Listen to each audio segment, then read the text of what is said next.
Hey everybody, it's 12:14 local time here in Minneapolis, St. Paul, Minnesota, USA. Oh, man, it's it's quite a task to go through your whole network, right? I figure every 24 hours or so, hey, turn things off for 5 minutes, kill the cookies, cash money, scooping cash money. Huh? There's another guy, man. Huh? Wonder what they're doing. I guess they're up in Santa Barbara somewhere. Remember that? Scoop cash. He was a cowboy. He'd wear cowboy boots and way back before. I mean, he was like the only guy, really. And there might have been a few trainers or something, but you didn't see him at a golf course. Scoop, I think.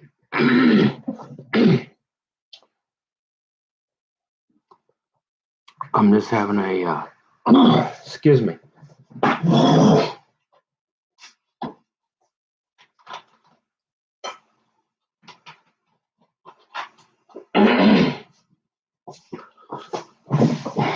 Seriously. So literally like every 24 hours, all my phones, all my cameras, it takes me about a half hour.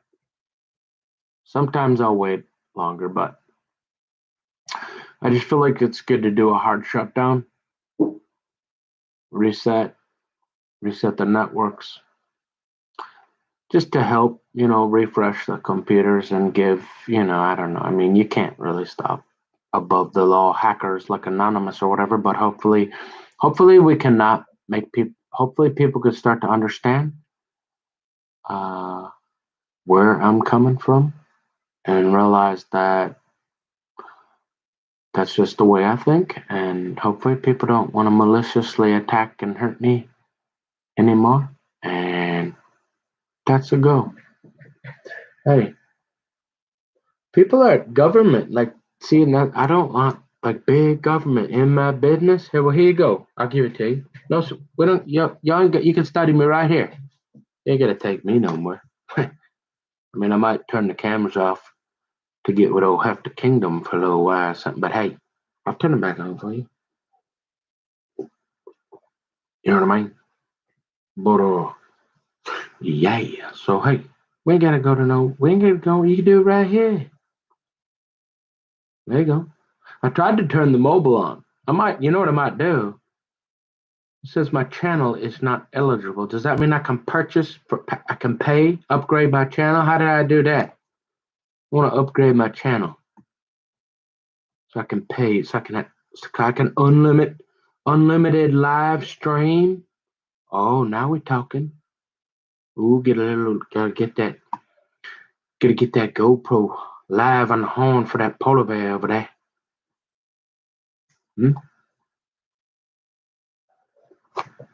Can you imagine how great that polar bear? I mean, this guy over here would have come over if I'd had, instead of a phylactery. I'm gonna, you know what? That's my phylactery. I'm gonna slap one right there, huh? I got a GoPro, boys. Yup. And I got one on my back too. A strapped in the back. Oh yeah. I'm getting two of them. I'm coming at you live streaming. Come on over and mess with my cam, boy. Try that again. That's right. You said, well, why don't you just, if you get in a situation, it's kind of like a home invasion. Like, hey, can you hold on? I got this hair. I got this butter knife in this hair. Can you wait a moment? Hey, I know you want to get half my kingdom because she is fine. But hey, can you hold on a minute before you come in here? I got to call Amy Klobuchar, get permission. I got to go to the box. I got my butter knife in there. I'll be back. Same thing. Oh, just turn on your phone. No, I can't be holding that thing because he's probably going to punch me now.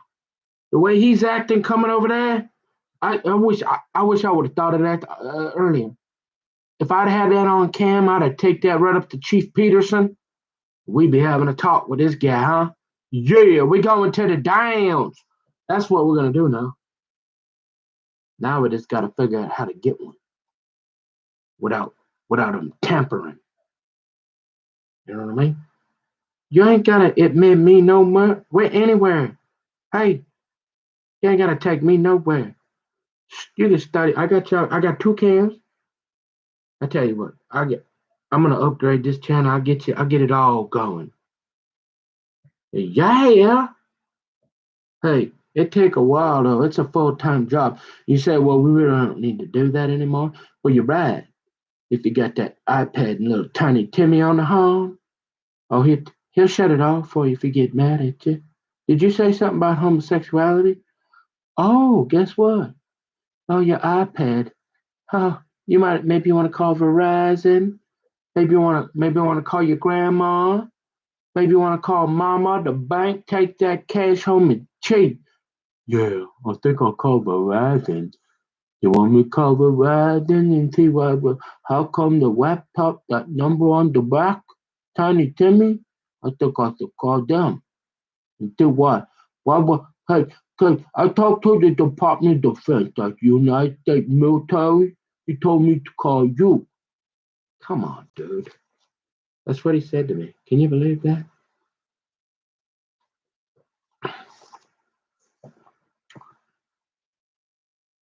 So I just wanted to say hi, but I get it all fired up, ready to go again for you. There you go. Have at it.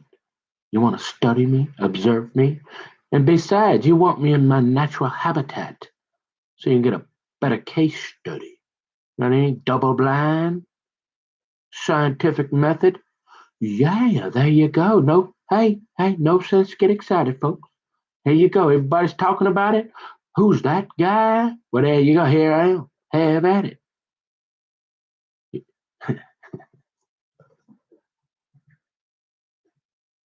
Anyway, so finally, and you guess what time it is? You already know your boy brother Moldy. Guess what we got to do? We got to read the Bible. How you expect me to get any work done, old Amarillo Slim? I got to read the Bible again to keep that devil out of here. Yeah. See, that's the most important thing you got to remember, kids. Number one, hey, you got to get in that Bible, read it out loud. Remember that? Hey, resist the devil and he shall flee. Well, get it, start reading it out loud so the devil and his demons can hear it and get them stirring. Maybe they take a hike. Don't be worrying about writing another Apple paper before you get to that. Hey, I'm just saying. All right? Hey, it ain't gonna matter in another 10,000 years if I go look at a 10K and put a couple numbers together. But that right there might matter in a 10,000 years. So when I get done reading that, we'll see about that 10K. Okay? Cool. All right. In the meantime, enjoy. Mi casa es su casa.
morning, you gotta call them during the day so you talk to a boss. They leave soon. The real bosses are there like 6:40 to noon. Yeah, they are. Boy, that's the daytime. That's when you got your bosses around. They decide who's coming and who's going.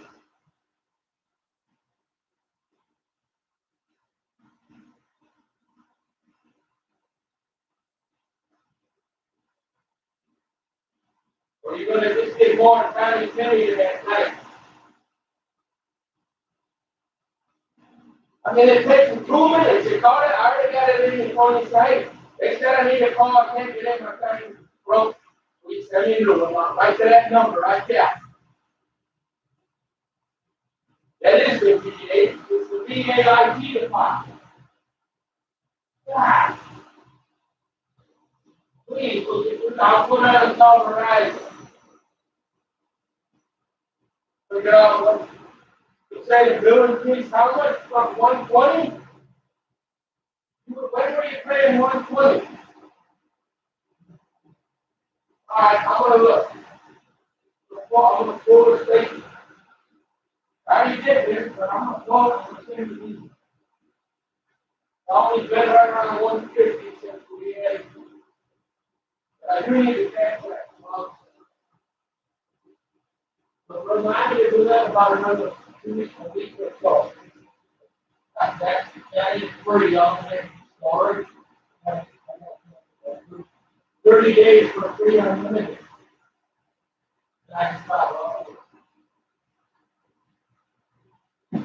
We ain't gonna pay for it. That's not wrong. Okay. You call that number. You want? I'll go out and call Verizon. Do you want a little help? Okay.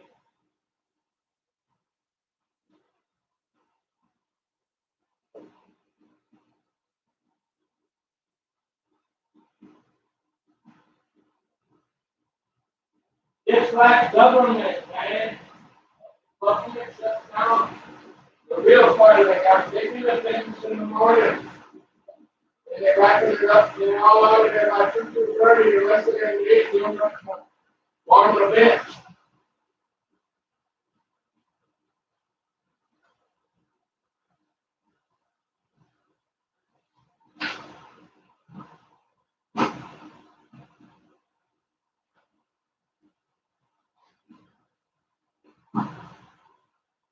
But the more you get something done, you come, so.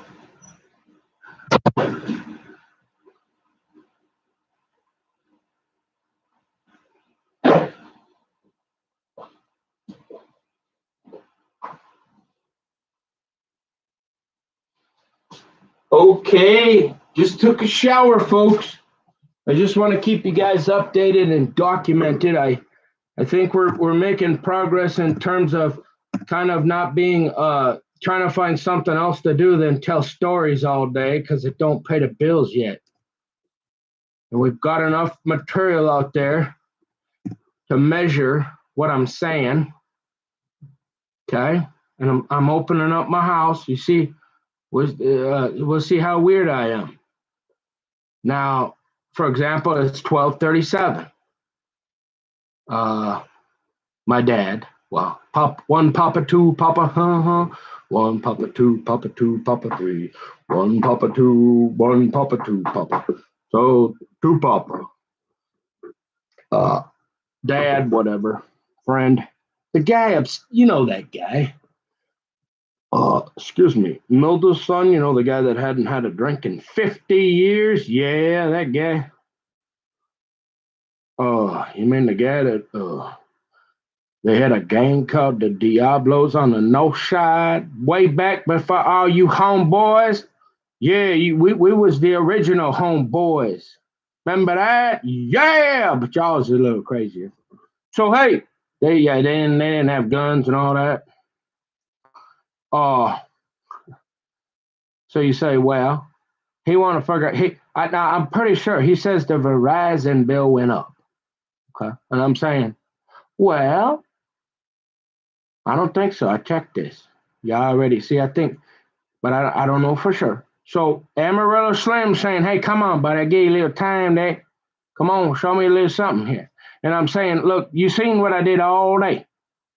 Okay, up till yesterday, because now I am satisfied, except for some of these little check-in updates, just so you know what's going on, so nobody's confused. You know what I'm saying? It's right here for everybody, the whole world to see.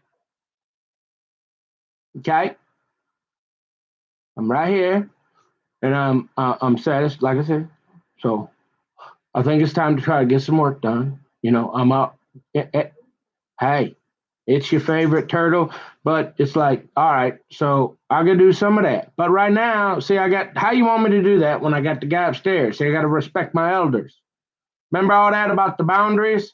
He wanted me to get on the horn and make a phone call. Remember I told you, but I know it's gonna take me at least usually. I don't know what happened. You used to have good customer service at Verizon. Big Red. Whatever happened to old Savoy's Big Red? I knew him. The guy that owned that place. Big Red. It ain't there no more. Down in St. Paul. So you're saying, well, why don't you get some work done, buddy? Quit making the videos so we can have some documentation here that you're actually doing something productive other than running that mouth of yours, boy. And I said, yeah, but the guy upstairs there, he's saying, I need you to make this call. I want you to figure out why our Verizon bill has increased $50. And I'm saying, well, didn't we go through this about a month ago? You know, I ordered a couple chargers, wireless chargers. So it was a little high, but he's trying to say it should be around 120. And I'm saying, I don't think so. I checked this. So now, instead of getting on the horn with old Amarillo Slim, okay, I got to make that guy happy now. Okay, that's going to take me a little while. Now, you want me to say, hey, what do you want me to do, Amarillo Slim? I'm just letting you know where I'm at. I'm trying to get to that 10K. In fact, I'm kind of a little interested because, you know, maybe one day if we ever get a little milk and honey with that gal in the dress and them little sticks she gonna play with for me. Hey, if I ever get one of them, I'm gonna need a fifth wheel because she's gonna want like a washer and a dryer and all that when we go on vacation. You know, she's gonna need a little more room. So hey, I'll do a little research for you, honey. No problem. But I gotta make this phone call first.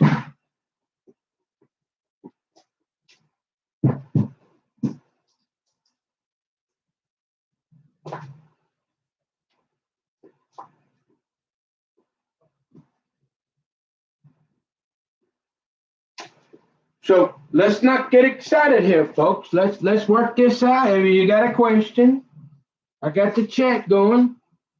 If anybody got a question, okay, look, you got to understand. I'm reading the Bible for 30 years.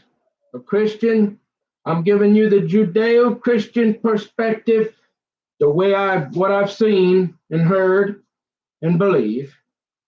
I'm not saying I'm right, but I'm in the ballpark.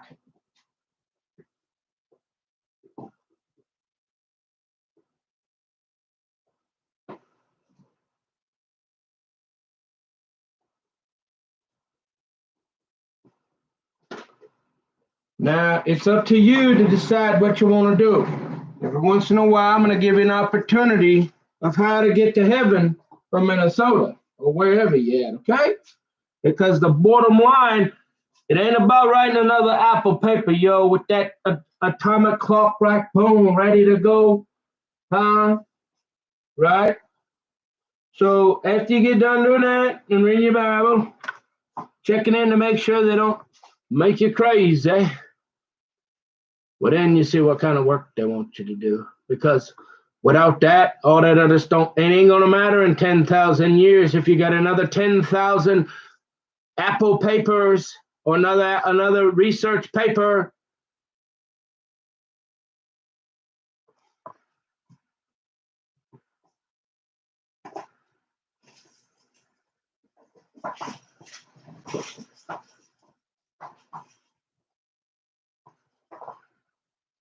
You say, Kemper, Brother Modi, now broadcasting live on YouTube from the not so ultra secret underground compound basement command post.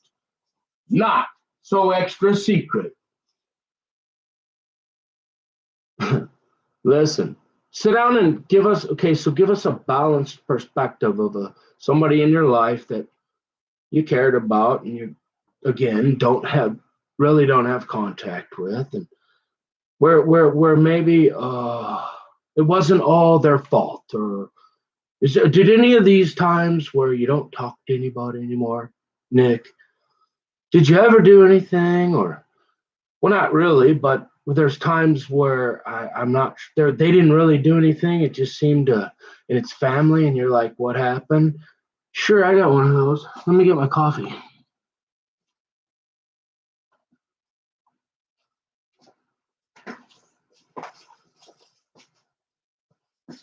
So I'm gonna take, because I like telling my stories because it helps vindicate, corroborate. So it's gonna be a quick one. It's gonna be a short one. I still gotta comb my hair for you for half the kingdom, right? I gotta keep that coffee going. Okay, we ain't like Mama. We don't do that nicotine. I used to do a little snuff, just mostly because the cool guys did it. I don't think I was ever really addicted to anything. Uh, so you say, well, where them cool guys? Yeah, see all the cool jocks. Yeah, they kind of, and then all them guys give you embritis. All them Poindexter Pete's down there at the U of M. Now they got half the kingdom and 15 kids and like a whole nice sized bank account. They're going up. Yeah, see how that worked though? Good luck on that cool, huh? Whatever. Hey, you're not too cool for school, but listen. So I'm gonna comb my hair. I'm gonna tell you a quick little story, drink a cup of coffee, get on that phone to Verizon so I can keep that guy happy, and we'll see what we got left, and we'll get some work done because we got to pay some bills. You know what I mean? How's that sound? You seen what I did? I got up this morning. I drank some coffee. I checked the news. Okay. I made an egg for that guy up there. I went up there, scrambled eggs actually today. Okay. I've been going. But basically what you're saying, Nick, is you didn't take an unreasonable time wasted sitting around yakking too much this morning. No, you saw it. As I drank my coffee. Okay, maybe just a smidge. We can not Mike Lindell's Mike, right? Because we want fair, equal. We want taxation with representation. If you're gonna ask Mike a question, if all he's saying is, hey, we think that these voting machines are that, well, then listen to the guy. Don't bring him on and preach to him and then lower his mic. And then you walk off the set. You know how unprofessional that looked? They lowered his mic. And then he didn't even wait till the commercial. He got up, left the other anchor there. If that ain't, this is 2021. Okay. But there you go. I got the other cam. What is this cam? I got Humpty Dumpty's wall over here, and I got the plumber's pipes back here for you. Daddy's desk, if he can be nice, if he's still interested, but that's the truth. If Daddy want to say he's right, I'm still your dad though, and that's still my wife. And you're right, boy, that time then, but don't forget you did do. Hey, can you be normal? Not. You can't get any more normal than that, Dad. I mean, most guys probably would have went bananas, and I just left. And then I got into, yeah. So all that baloney about taking me, yeah, it all evened out, didn't it? Yeah, I lost about $1,200. So, listen, uh, it's not a gotcha, it's a dad. You got to stop asking me if I can be normal, because you guys are the ones that she's the drunk and the druggie, and all of them now. Okay, I'm as normal as it get from a Judeo-Christian perspective. I love you, and if you want, I got that. I can have a desk fired up real fast. We got carpentry in the blood. If you want to come and I got your desk still there. If you're interested, I still love you, but I don't want to hear about being normal with a drunk and pill popper treating me like that when I'm working for you. Be honest. And all you get is he came home from work one day and had a fire and decided to get the ladder out and trim that tree with a chainsaw so he didn't start the whole place on fire. Yep, that's all he did, pretty much, basically. Oh, and you saved Justin's life. Oh, and you picked that garbage up too, and you went up there. Oh, and you stayed away from that gal you got to name, the firstborn. Yeah, that one. You didn't bother Tammy and say, "Hey, can I have a hot shower up here?" No, you took cold showers outside. But okay, let's not go over it, Dad. Do not ask me if I could be normal, and I don't want to do any small talk. Get down to business. What you want to do? What can we do? Okay, where you at? I don't want to talk about until we could do that. And I love you, but so I don't think so I've been going. What did I do after that? I reset the networks. What did I do after that? I took a shower, and I got to comb my hair. So I'm not just sitting here playing twiddle-dee and twiddle-dum, okay? I'm working. I'm going. So again, that's why, as long as I'm doing this here, and I ain't trying to hear it because I'm going. I'm doing something here, and I'm trying. And now I got to make a phone call for this guy. It's not because I have boundary issues, because this is what I've been doing for this guy for 20 years. Because you remember that remote? He want to sit up there and chill, and he gets all frustrated with talking, and I seem to be pretty good at it.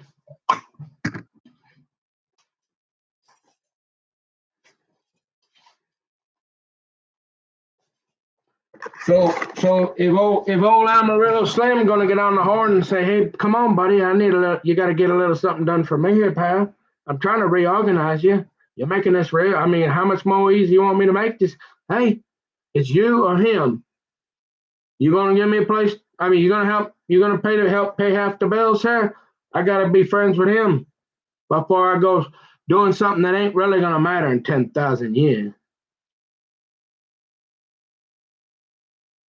Might matter in 10 days, but I'm trying to get to it, man. I how to make some of these videos, dude. You know that, so that there's enough material. Now I'm repeating myself, and I'm stressed. So here I got to clip Q-tips, man. Oh goodness. Hey, if you don't look with God, can you imagine having to live without being able to clean your ears once in a while? I mean, if that's not enough to say, hey, I'm never going to break the law because they might not give me these anymore, you say, hey, oh, I mean, that right there, no way. You're going to take those away? Oh, it's the small things in life. You're like, thank you for that hot water, Jesus. Seriously, people think they are. You think I think I'm entitled because people are living on a fiat currency in America with the filthiest pawn industry that nobody got, and they think they deserve. Why? Why are we?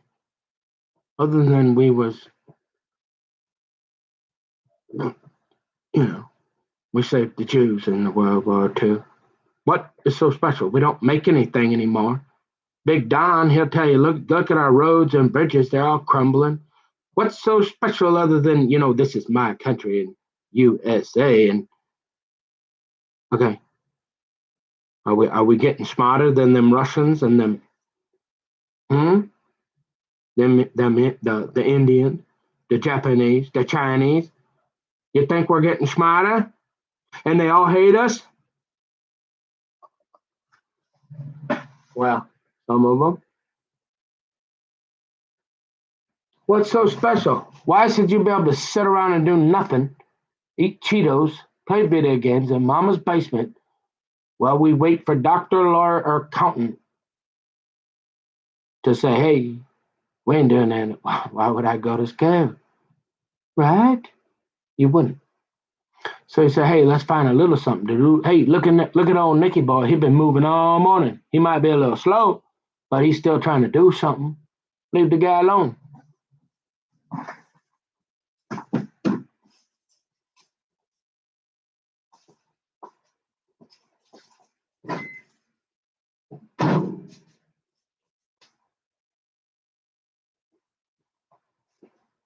And you're gonna get over there and there ain't gonna be no beer cans nowhere, no cigarette butts, no drugs. And he getting a good night's sleep, combing his hair, taking a shower, and you trying to get up in his grill? Come on.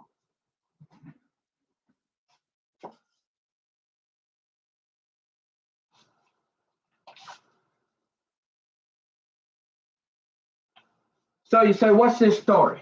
Okay, well, I mentioned Pig Farm Pete, right? Okay. So he moves out. He's got a Janelle, I think, his sister, stepsister from somewhere. She's already out in Colorado. So he's struggling here, I guess. I don't know. He called me a couple of times. He called me one time and asked me to send him some money. I didn't have a job. And he was struggling, but apparently he did. He finally turned himself around. So whatever happened, I don't know. He left here and went out to stay with his sister for a while. Pig Farm Pete, the one that's got the one working for the U.S. Senator, the Democrat. Yeah, so I'd say, I mean, I don't know them. I never taught. Well, I was out there one time, and that's what I'm going to tell you about. But from on face value, it looks like he raised a pretty good daughter, I guess.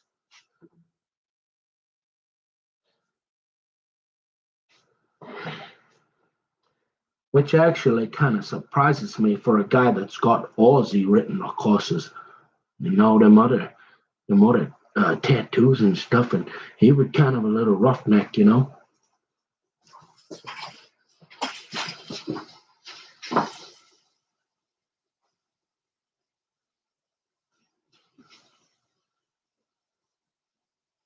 You say, well, you're not blaming that. Well, no, that's what I mean, guy. Your kids, parents. Look, now the thing is though, if I think better parenting could have avoided me smoking a cigarette. I mean, remember how I said it's steamroll? You got Jacob Waterling, or you got your dad. Well, how did it? Something like that. You had all those things go on in a short time when Tom went back to move to Golden Valley with his mom. Pete had moved out. They tried to Jacob Wetterling me. I had tried my first marijuana, all in like a. And so I say, well, better parenting probably could have prevented the marijuana, the cigarette with Pete, and the cussing at my mom, right? But since that we didn't have to, if it wouldn't been, if I wouldn't have been sitting there listening to Bon Jovi, shot to the heart, and you're to blame. You give love a bad name. If I wouldn't have been doing, it would have been somebody else at some point because of the parenting. So I'm not blaming Pete. I'm just telling you this, you know. And I loved Pete. Made me a little mad later on, but he was dealing with half the kingdom too. See? Okay, so you said, what happened? I'll tell you. You know how honest I am. But he lived with us for a while, and he was, I don't know, he came to live with us. And I don't know. Like I said, he was into that heavy metal and I don't know. Look, when he came to live with us, he didn't have any tattoos. And when he left, he had a few tattoos. And he wasn't there very long. And he liked to go up to the arcade. So,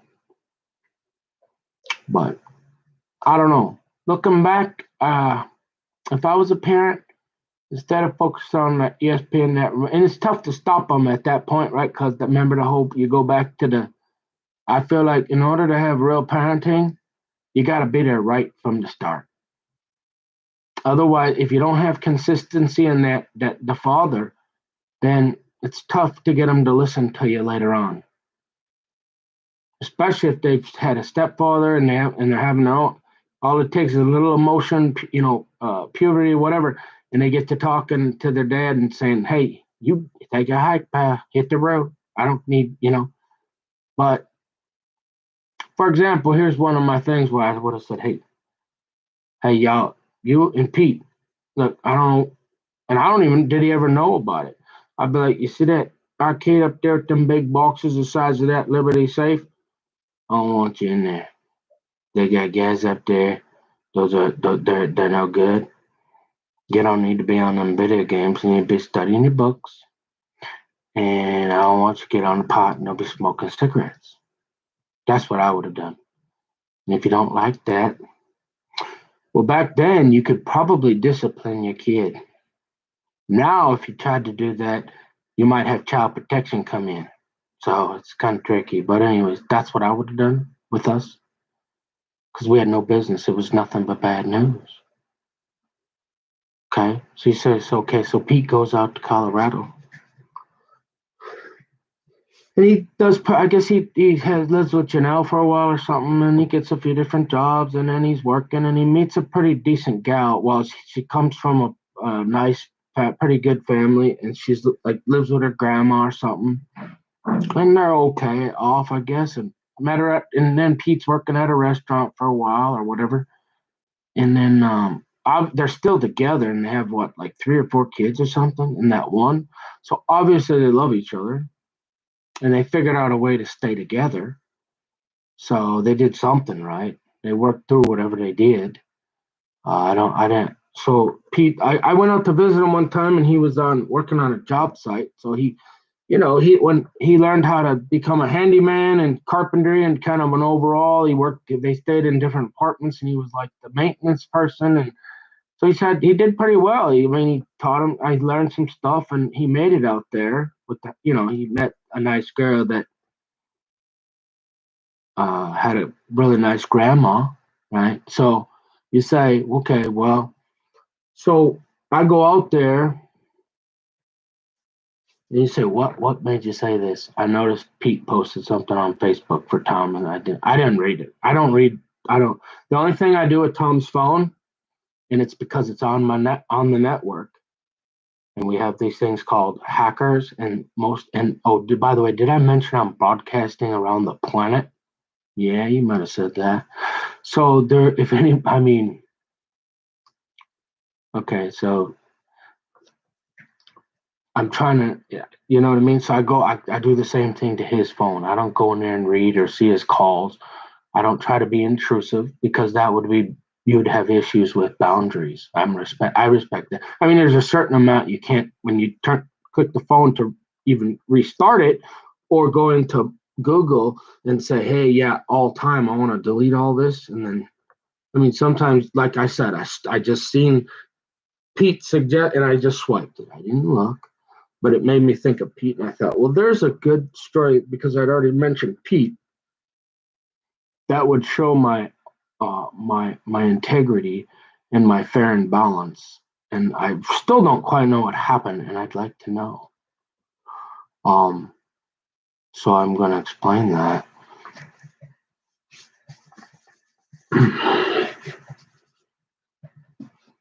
And maybe Pete will tell me one day. Maybe I don't know if I'm kind of sad he hasn't reached out to me ever.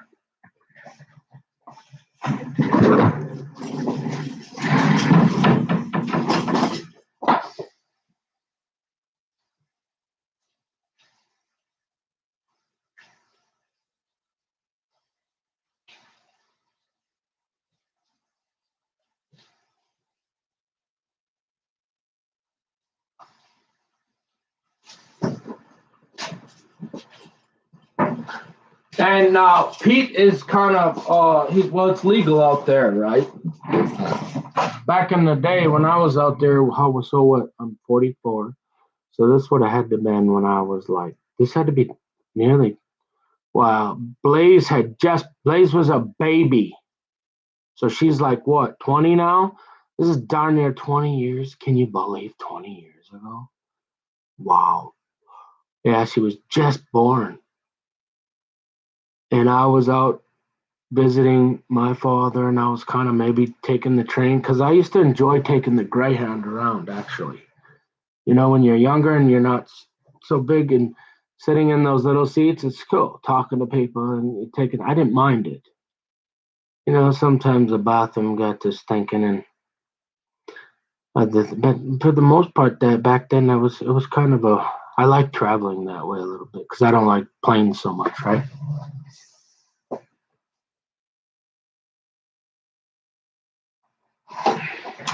All right, I gotta hurry up and tell the story so I can try to get some work done. But I was always curious because so I go out and I was pretty rowdy still. I was drinking a lot of beer and I was smoking a little pot still, of course. And they smoked a little pot, but I don't know what they were. They had their own apartment and they had that grandma. I don't know if they eventually they got the house that the grandma and she was really close with the grandma and um but they were living in this apartment. I think he was doing the maintenance or something and working out as a carpenter too or something. And so I understand, like you just have a baby and you're in a one bedroom. What was it? Yeah, it was like a one bedroom, maybe no more than two. I think it was just a one bedroom. And I probably didn't call ahead. Maybe I like to do that. I like to just kind of drop in, surprise. So that might have contributed to the stress. And so then, and I was a little rowdy. I was drinking, and but it wasn't like I was saying, "Hey, let's go to the bar." But trying to have somebody that's, I guess, a little rowdy, drinking beer, but they smoked pot a lot, and so I went out to visit him, and I don't know, it seemed like, I guess, the stress of the baby, and I don't know. I thought we were kind of getting along, and I don't know. It just got. It was the Pete. I think had to work or something, and Blaze was. I don't know why, but she was crying and nobody could sleep or whatever, and I'm just like, I don't know. Pete would. I don't know. It was kind of something like that, and like then she would come out. I don't know. It was just there was one bedroom. I guess it just there was no chance it was there.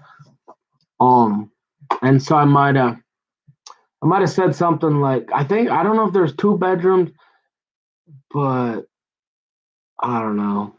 I can't remember. I suppose we get so the baby's crying and whatever, and then so I was like, I gotta get out of here. And so I had asked. I didn't have any money, so I asked somebody to send me some money, and they sent it to the mail. And all I really remember is uh, I was waiting for like I kept asking for it, and I don't know if she. It just seemed like the mail was taking longer, and I kept asking her to check the mail, and she didn't like she didn't want to check it. She wouldn't give me the key to go check it, and I kept asking because I was ready. I was like gonna go get out of there because it was just trying to be with them and that baby. And Blaze would be crying, and then I think he'd want her to go out, and then he'd come out, and I don't know. It's their place. I understand, but she kept coming out, and then I'm like, well, so I was just gonna leave, and I was starting to feel like I'm like, where's my mail, right? Like it's been like a week, and and then finally, I don't know. Somehow I got it. I felt like I had to like kind of maybe I don't know why she. I almost felt like she wouldn't get the mail or give me the mail. It was like going on a week and a half, and all I remember her saying though is, "Hey, if you leave, don't ever come back." And I'm like, "Wait a minute! Like you're crying, you gotta be. I'm just trying to get out of here. Get out of your hair. Just can I have my mail? There's some money in there. I don't no hard feelings." And I'm like, "Where did that come from? Like, why are you trying to get me to stay here? If there's nowhere to sleep, and we're all." I'm like, "Why can't y'all?" If she's crying, and why Pete's got to obviously he wants to sleep too, and I'm like, "Well, why can't?" And Pete would come out. I don't know. So yeah, it was mostly because there. I suppose because she's used to coming bringing the baby out, and I'm kind of frustrated because then I don't know whatever. I'm like, why can't we get the baby to quit crying or something? I didn't know anything about babies, and maybe I was a little insensitive in that area, but I'm only 20 years old. I've never been around any really. And so I suppose maybe I could have, I suppose I was a little offensive there, but not much. And so I said, I'm just going to go. And I felt like she wouldn't give me the mail. And but then when she made that comment, I was like, that's kind of weird. Like, you want, this is all, why would you want me to stay here like this? Just can I have the mail and go? Get the money and I'm going to get a bus ticket and get out of here. Right? So she said that to me and I thought, that's just weird. You want me to stay here? No, I need to go. Right? And so she gave me, and she goes, then don't ever come back. So I never did. I respected her wishes. So several years went by, and maybe Pete didn't. I don't know. And so when she said never come back, that's pretty much like, and all you're doing is kind of having a few beers and smoking a little pot with your brother for a few days, and then the baby just won't stop crying, and you're like, I should go, and then she says, don't come back if you leave, and I'm thinking I don't know, right? And I really love. Well, I don't know. You don't see somebody for 20 years. When I was a kid, we went up Twin Bay, we Portside, Lake Mille Lacs, like hundreds of times with Pat and Paul. Well, not so much Paula, but Pat and Paula quite a bit. We'd swim in the lake. Remember? I mean, we did a lot of stuff, and I looked up to him enough, and I loved him. Yeah, sure. And I care for him, but I'm like, what? So what happens next is kind of a like I don't know. I never swore at her. I know that. I kept all I know is I felt like it had been that mail should have been there, and she was acting a little funny. She wouldn't give me the key to go check the mail, and I felt like she was delaying, and that makes sense, right? Because she's like, if you leave, and I'm like, why would you want me here? Again, I'm telling him like it just didn't make sense. And I'm like, and then he said, so we're at Milda's in Golden Valley. I don't know, 5 years later. And I'm like, okay, I'll try. But I don't know this. I don't know this gal, and I don't owe anybody an apology. I didn't swear to anybody. I was just, maybe I guess I was a little insensitive to realize that I don't know. You're young, and a baby's just nobody can sleep, and they're used to their system. And I guess like I said, I didn't. I kind of dropped in on them, so I left. I don't know why it had to be a don't ever come back or seriously. And so we're over in Golden Valley at and I had Michelle was with me then, and I knew I'm like, all right, I'll try, but I don't know anybody an apology because I didn't cuss anybody. I didn't really do anything other than drop in on them, and you know, I know I didn't swear at anybody because Pete, if I did, he probably would have punched me. So I don't know what she told.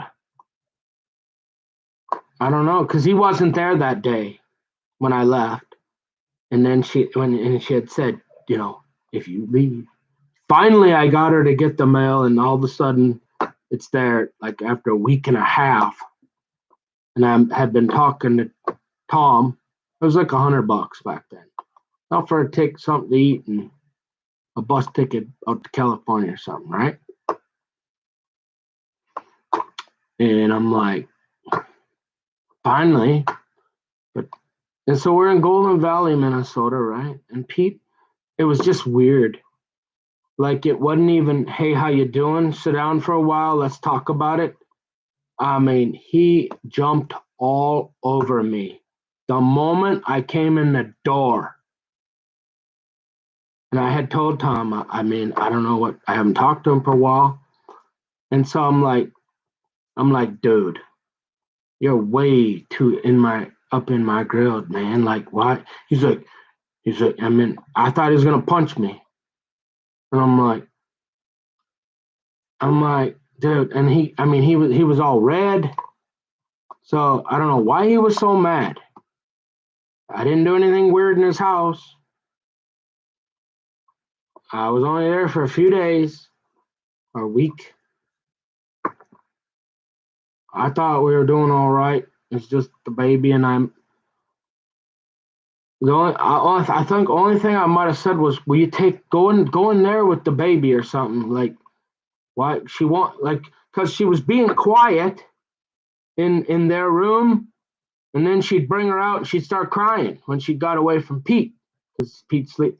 And I'm like, well, she was just in there, she wasn't even crying, and you came out here.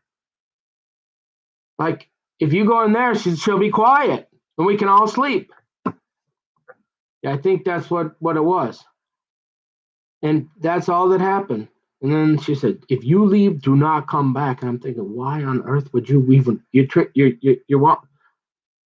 And then Pete jumps up off the couch. I mean, the moment I walk through the door at Milda's, doesn't even give me a chance to stay hired, doesn't even want to talk about it. He demands an apology to his wife.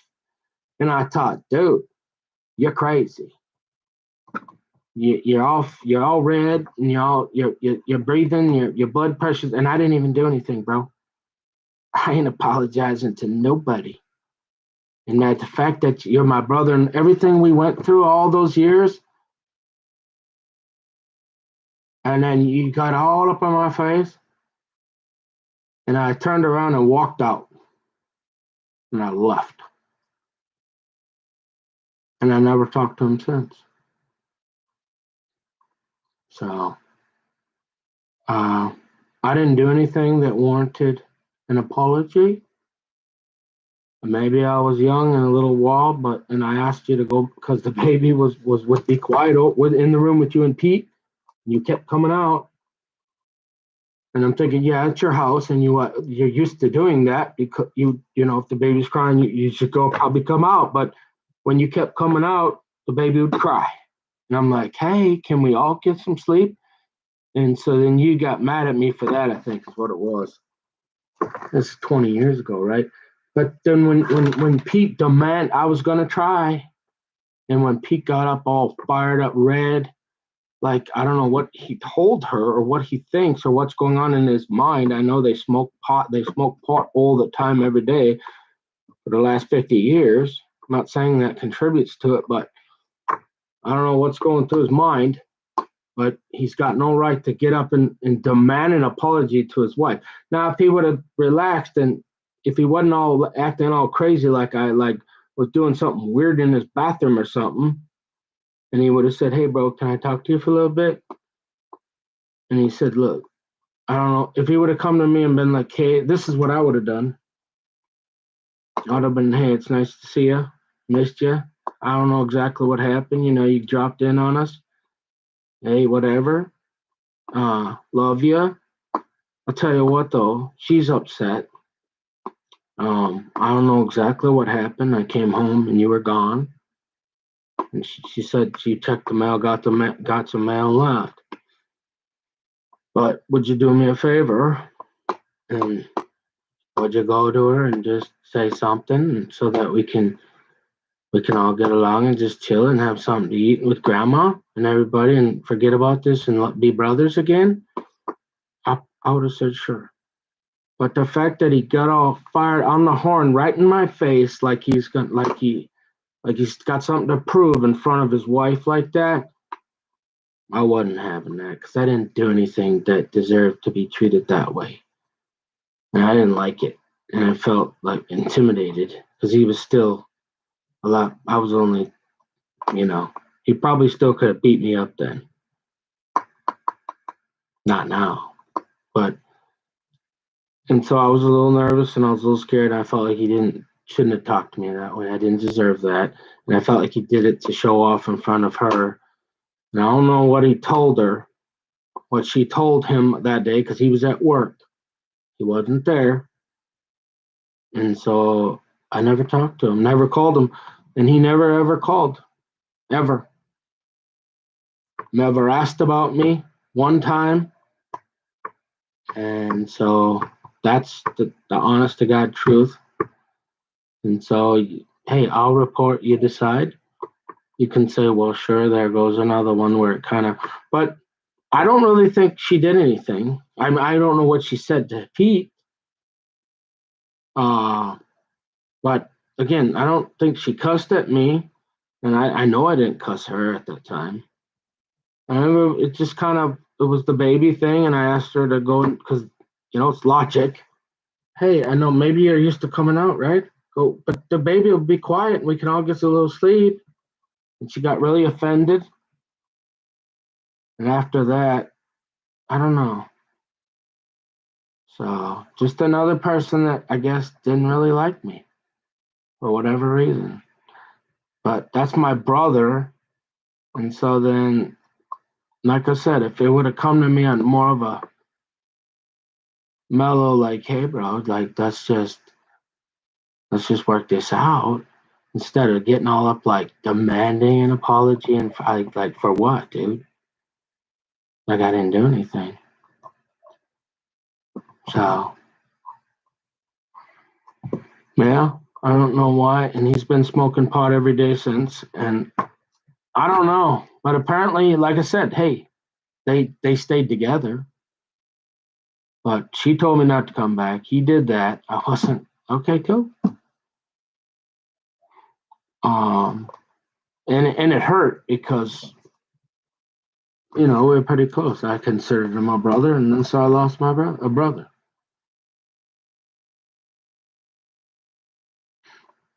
And you say, "Wow, maybe it could have just done," but the way he did it made me so uncomfortable that I didn't, and that's that. And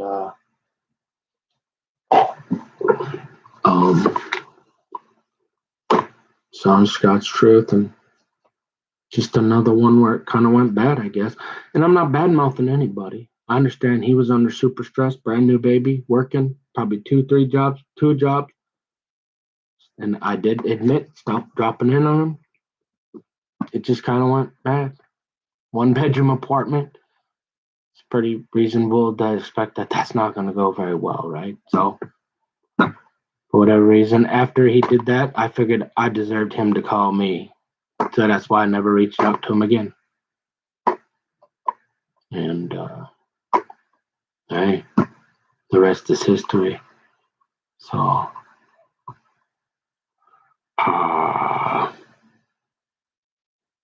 that's one of the little things I was going to say.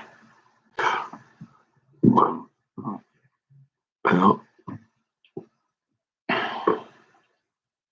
yeah, I mean, I mean, we spent a lot of time in a fishing boat.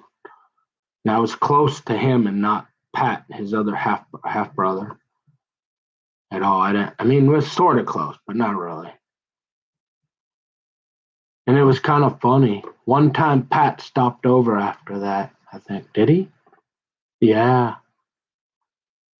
Almost to intimidate me, I think. Because he wanted to show me his gun. He had another guy with him. I didn't like that either. We went to Jay's and he was acting all nice. And like they wanted me to sit in the middle of them. And then he's like, "Oh, let's go get a pizza at Jay's," And so we go there, and he just stopped over. I didn't even have his phone number. He just stopped over,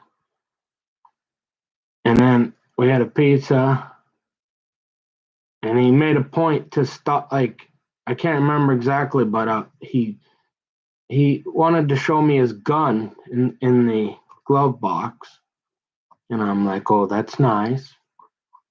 Yeah, can we keep that right there, Pat, please?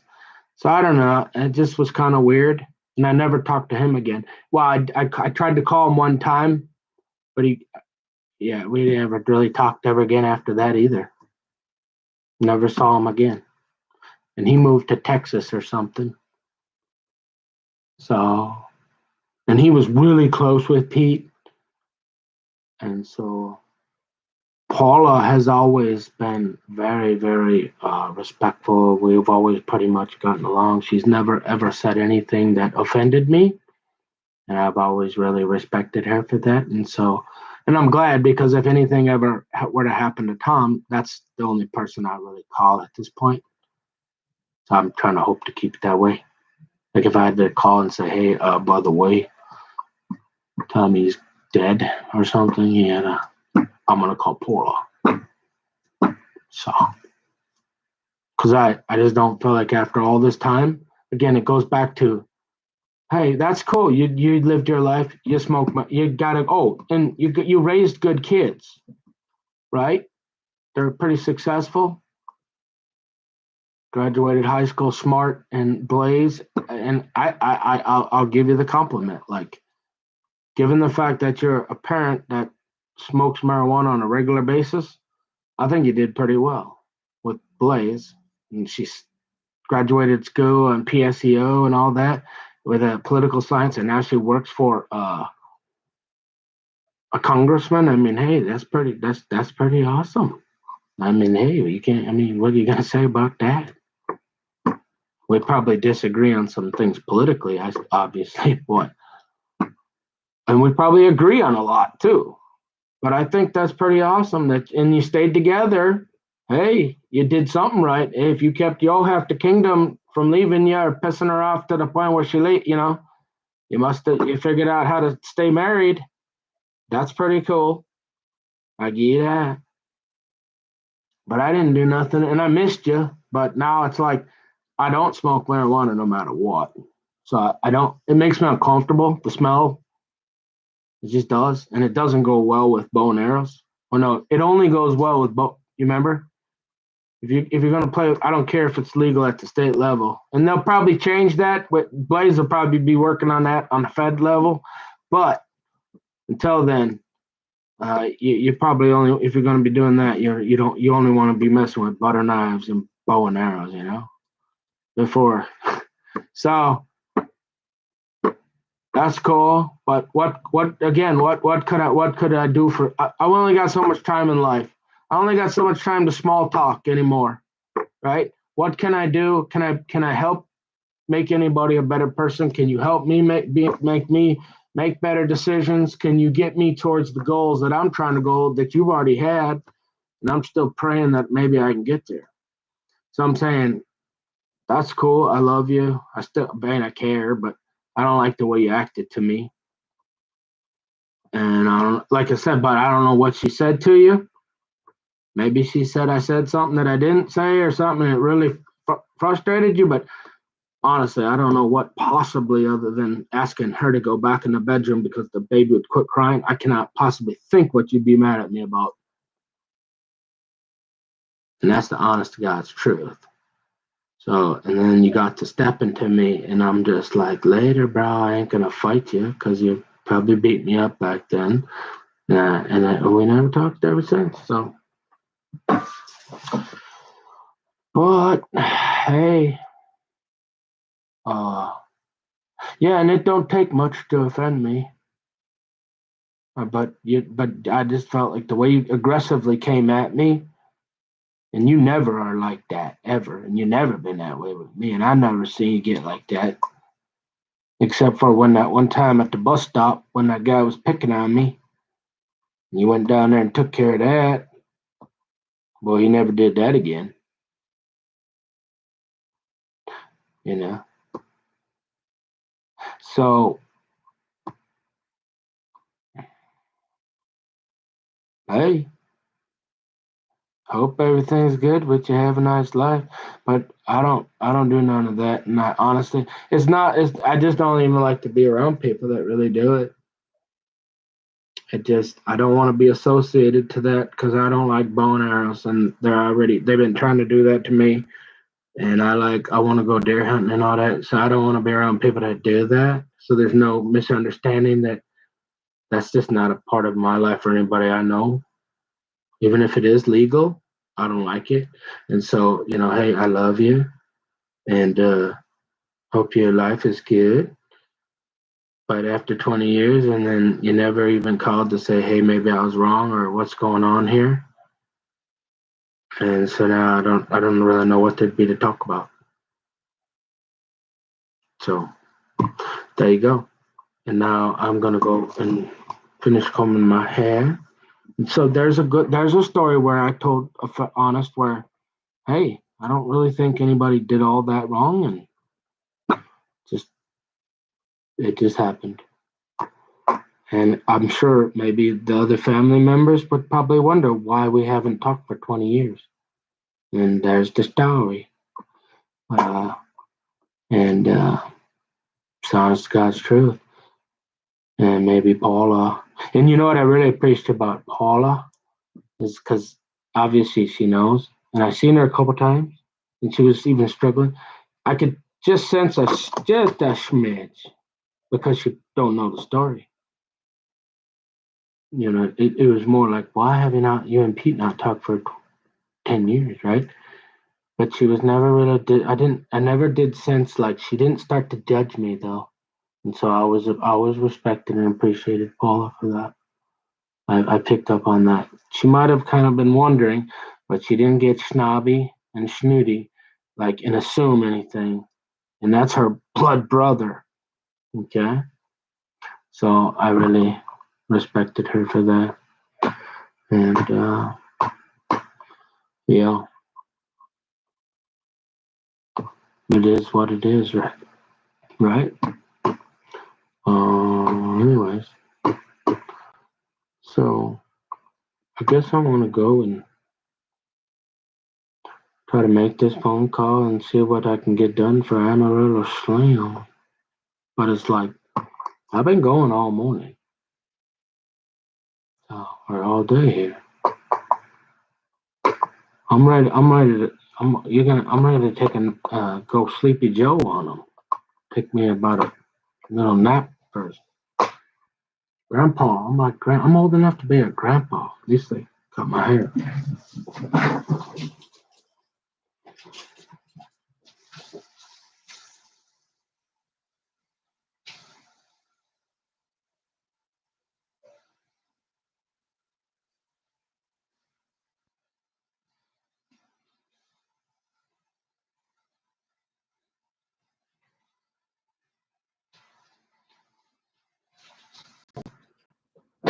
Well, just one more comment. So you say, well, you go. So let's litigate this just a smidge further. So you say, well, what makes you think you got a right to ask my wife to go back in our bedroom? And I'm saying, well, again, when it was quiet, right? It's quiet. And I don't know. Maybe it wasn't. It wasn't. She wasn't crying. Maybe she was making a little noise, and you couldn't sleep, I guess. But that's. But then she came out, right? And then the baby is like really crying, and she's keeping everybody up, right? And then if you go back in the room and she's quiet, like basically I can't hear her. So to me, the most good for the most amount of people is she was quiet in your room, and you kept coming out to where I was, and she went bonkers. So I'm thinking, hey, remember, I'm not real smart, but could we please do that? And I guess that's where you guys got really offended, and so yeah, maybe you could say you got no business asking my wife to go back in there, fine, but I don't know. Other than that, I don't know what you could possibly be angry at, and why you'd get up in my face like you're gonna punch me, and demanding apology for what I have no idea. So, anyways, take care, man, and hopefully no hard feelings, because we're gonna have to. Well, we did see each other, didn't we? Well, that's right. I saw him one time at Milda's funeral, but I didn't talk to him. I ignored. He tried to come up, but in front, but it was front of other people, and I just wasn't. It had been so many years, I just didn't do it.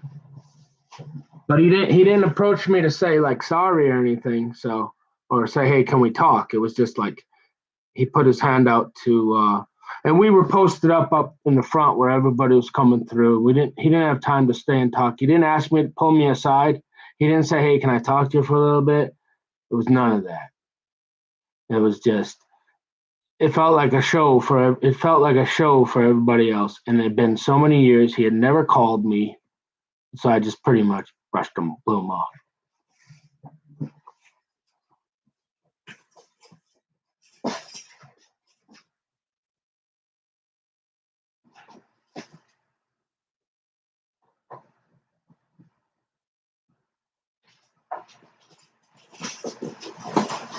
And if you got somebody you love and you trust, and you've been their brother and they lived with you in the same house and you did all that stuff together, and then he gets to step into you in your face like that, you're kind of like, it's that fight or flight, and you don't forget that, right? And you're like, dude, I don't know what you're doing, but you shouldn't be doing this, and I ain't gonna let you do it. So I don't know where it went bad from there, and just never could reconcile. So, anyways.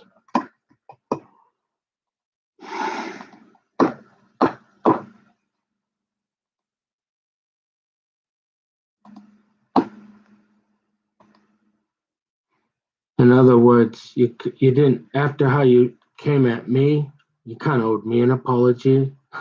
I never owed you one. And then you got to just thinking it's like nothing. And I'm just like, whatever.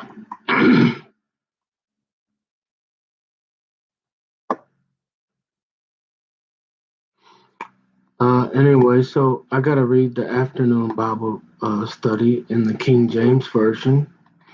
And I got the verse of the day. Is Okay, so we got the verse of the day, 1 John 4:18. There is no fear in love, but perfect love drives out fear, because fear has to do with punishment. The one who fears is not made perfect in love.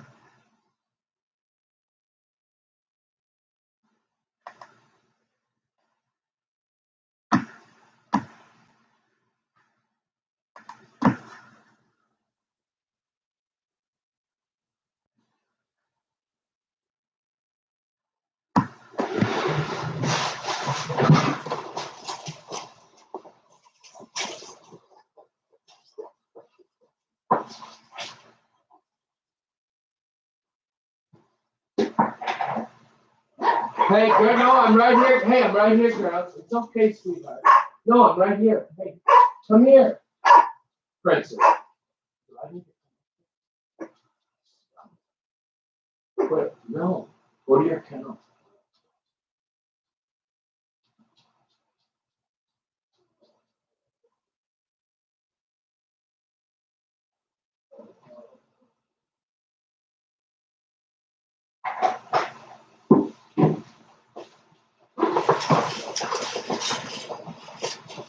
People always say that it's no big deal. That man has changed a lot of laws. And it doesn't mean it's still good. Like just because the government has has made marijuana legal at a state level. Like I said, I mean, for now, and it won't be long probably, but the feds can come in and raid you if they want, but they got other stuff to do. You piss them off enough, they probably will. Okay. Or they might bring in, you piss them off enough, and they come in with the SWAT team, I guess. But just because the people in the state house say, hey, we want to smoke weed and it's legal and it's okay, doesn't mean all that stuff that they had for 500 years isn't still true. And I don't think it's good. It's bad news. Anything that stays in your system that long, and I don't care what anybody says it's not addicting, baloney. You got that in your blood system, that THC, you want it. It's all butter. Oh no, it's just psychological. Yeah, and you remember them bridges? Sure.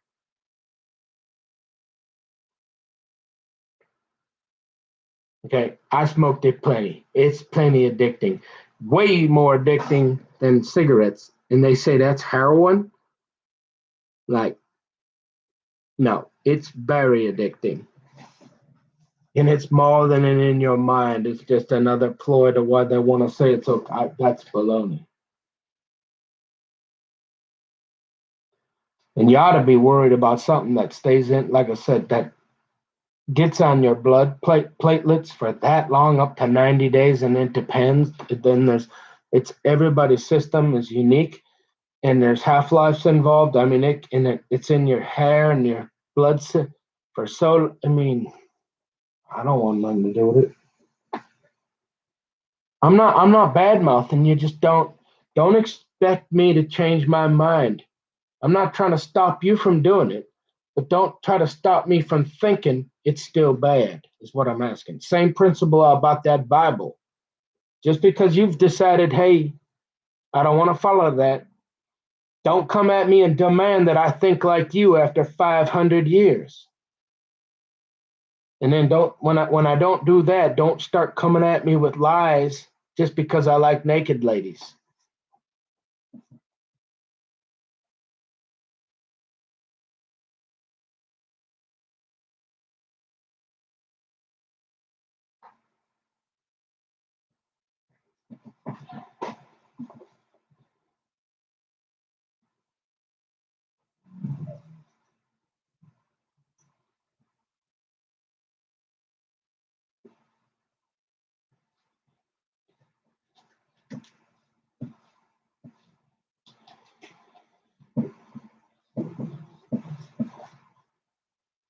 And obviously, I didn't really hold anything against you. I mean, it wasn't like I started a fight. I just, after all them years, and you never called, and you never said, hey, sorry for getting to step into you like that. This is what she said. Nothing. You just wanted to act like nothing happened and like you was going to beat me up in front of grandma. Yeah, I wasn't having that. And so I was just like, yeah, I mean, okay, whatever. Got to carry the casket with you. See you later. But it wasn't like I was gonna like. You didn't even try to say anything. You wanted to pretend like I still did something, and you forgave me. I'm like, oh. So anyway,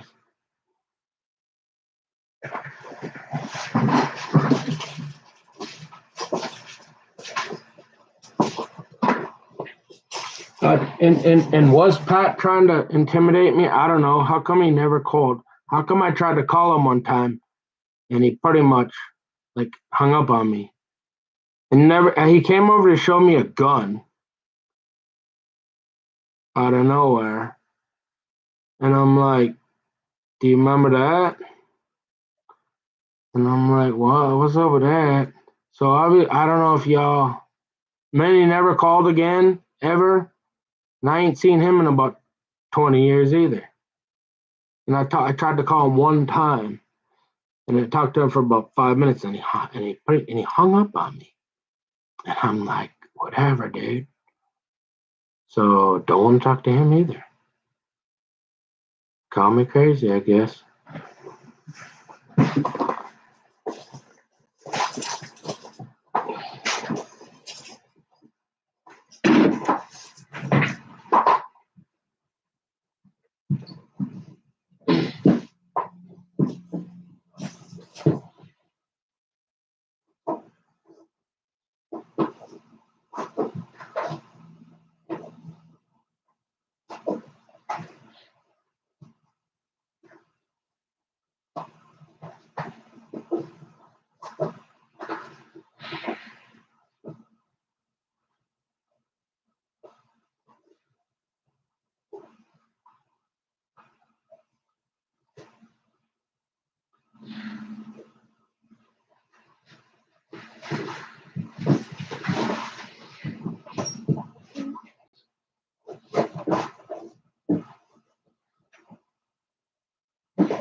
Well, you sure are good at defending yourself. Is there anything you did?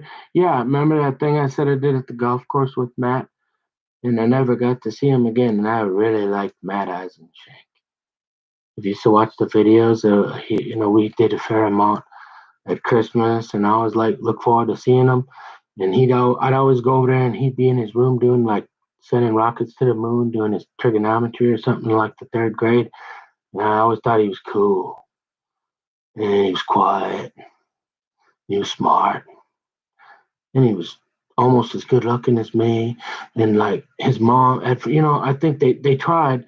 But then, yeah, so I probably embarrassed him being he's a pretty good kid. And I suppose I embarrassed them by, grabbing that few dollars from the golf, the place where you go up and put the coin in. The guy was out getting the golf balls, and Matt was like laughing and saying, "Don't do that." And I'm like, "Ah, oh, yeah," and that was wrong. That was bad, and it cost me the friendship because I suppose they're like, "Well, we don't want you around Nick anymore because we don't want you to get in trouble." Kind of like we don't want you up at that arcade with Pete, right? So, I mean, I saw him at the restaurant, but we might have went skiing or something one time together with Pat and Pete. Remember that time when Pete, who was it? Got all bloody. Oh, Pete went down we went out at Buck Hill, and Pat took his shirt off, was buck naked. Pete was bleeding all over the place because he went down a black diamond or something and hit the pole in his mouth. They brought in the search team, helicopters, or I don't know. Uh, so we might have went as a family or a group. We might have went up to Spirit Mountain or something once or twice. But as far as me and Matt hanging out, that never happened again. We didn't golf, nothing. And we would golf together. And so I started looking forward to that, and I ruined that. Probably, and he goes on to become a chemical engineer at Michigan State. And I would see him at Jane's house for holidays, but that would be it. And he just wouldn't really. I tried to, so yeah, I did that. That was wrong. That screwed things up, and I lost a friend, pretty much, I guess. Because his parents probably were like, "Hey, I understand. Must have been them paint chips or something. I don't know why I would do that, because I really, you know. But as far as like ever breaking into anyone's house or like car or burglarizing, never, ever, never. Don't make me get the Bible. Sure. At the restaurant, did you go and take a roll of quarters? Oh yeah, many times. And my mom knew about it. Like she was into accounting a little bit before I was, so she knew about it. You know, but yeah. Oh, we'd go down. I'd see Matt all the time on the weekends, and he would sit and eat with me. But as far as I don't remember doing much. Might have went to a movie with Tom here and there, but as far as I go and golfing, that never happened again. I mean, not on a regular basis. That was pretty much it. So yeah, I did something wrong in that family, ruined that. That was not fault, because I never. But I always wondered about Matt. He's like, well, he goes to school for all that studying, and then he's like, well, I don't really like this. I'm bored. I don't want to. I don't want to do chemical engineering. I think we might have played a game of Buck Backgammon or Buck Euchre or something online when he was at Michigan State. He would go online to AOL when it first came out. He might have done that with me, but for the most part, yeah, we weren't real close after that. And I think that would have been really cool to stay close to him, being such a smart kid and stuff. And I really liked him. And so then he does what? He goes to school for what? 4 years, 6. I don't know. He's like, I don't really like this. I'm always, so surprised when people do that, and more often than not, just people are like they don't end up doing what they went to. But I mean, it's not like that's a lot of studying. That's a lot of math, eh? Or science or something. Sending rockets to the moon, and then you're not gonna do it. You're gonna go like, well, I'll go hang out with my dad and do flooring. Hey, okay.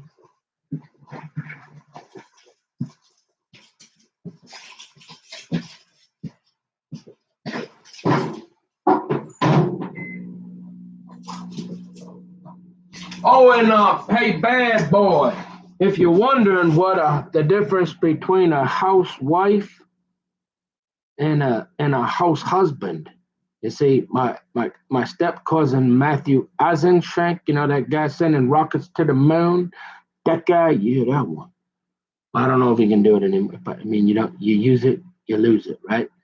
But he used to be able to. He was a house husband there down in, and he had chickens, and his wife is a veterinarian. She worked out in Maple Grove, and they lived right just down the road from what's that town there? It starts with an L, Lauderdale. And so I guess he stayed home and raised a couple of kids till they got old enough. And now he went back to work doing something with one of his buddies. They do put fancy playgrounds and stuff together, or some flooring or something with his dad or something. I don't know. I guess now. And so that's the difference, BB. That Matt was a house husband. Yeah. And he even wore a pink sweater. If you look in the videos that I have on my Facebook. Yeah, he was wearing pink, and I was wearing something yellow. Yeah, so I guess you can wear pink, Jane. And I didn't realize that when I was watching the video. I guess you can put pink on your thing, and they still end up sending rockets to the moon. Not gay, and they marry a veterinarian, and they become a not. Say it with me, BB. Not a housewife, but a house husband.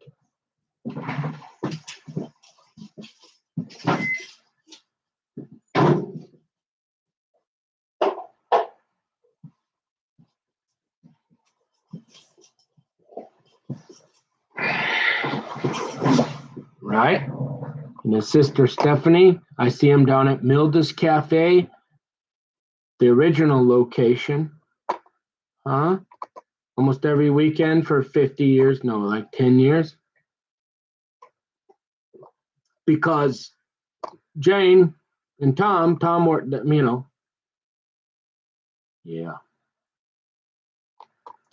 they took over Milda's and they moved Milda's down the block to the church area, the church corner. And Milda stayed there for her last, whatever, 10 years above. And they ran that restaurant. And then during the riots in Minneapolis, I was surprised about that because Milda, that was race free. Like that was the big thing. Like she was friends with what was that black lady that would come in and they would do ceramics? Forgot her name. Like one of Milda's best friends from the church was black. Every weekend I'd go down there and she'd be sitting there with the Milda and the black lady talking like almost. I think that was like one of her best friends. And so I was really surprised that those guys didn't pass over. And that's the principle I'm talking about. These young guys coming up in these gangs and stuff, they're just ruthless. They don't know nothing. They don't care. They don't, they don't live by the code of ethics. They don't care what they don't know. They won't even take the time to say, hey, and they ransacked, Milda's new place where she's gone for a while, but that one happened, I realized that Minneapolis is just not right because nobody messed with Milda. People from all around the world would come for her pasties, Finnish pasties, and so you didn't mess with her. She was Grandma Lois. She didn't really, she would. I don't, she whatever. I don't know, but. And but when they broke in there and busted all the windows during those riots, that yeah, I figured if they mess with her, if they mess with Mildred's Cafe, they'll mess with anybody. Yeah. So don't go down there after dark if you look like me, no matter how many black friends you got, because you get enough of them guys, they don't care. They don't care. Probably don't go down there at all. So, and you say, well, it could have been somebody because they brought in people from outside. But I mean, the fact that they didn't protect that place. If they can't protect Milda's, they can't protect anywhere. Okay? So,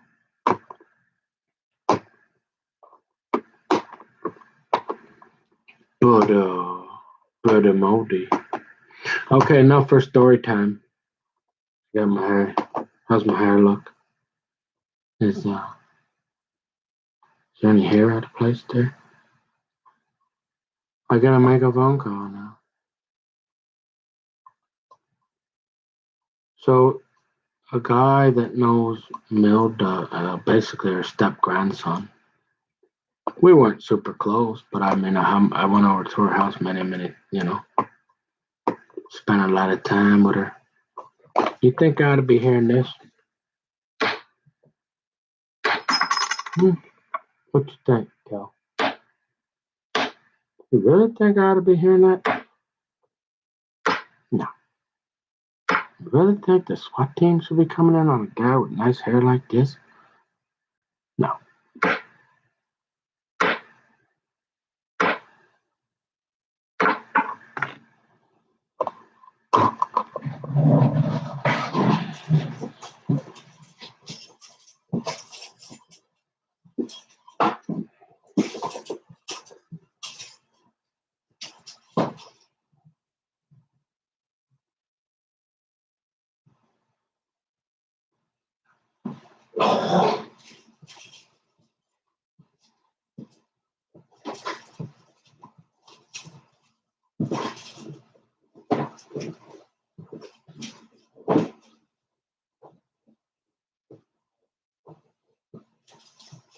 Now,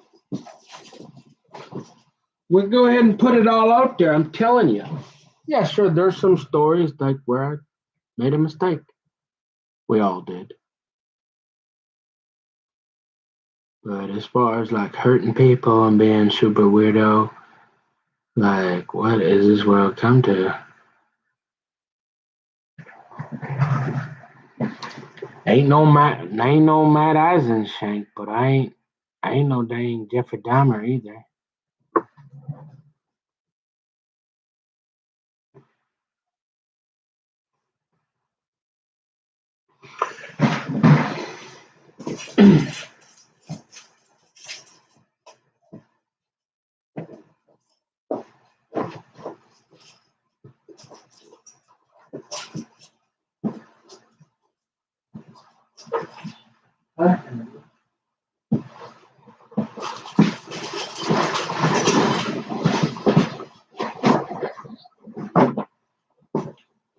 You know, and you think about it though, it's like, yeah, sure, you had a problem with Pete, but really, I mean, seriously, it really wasn't.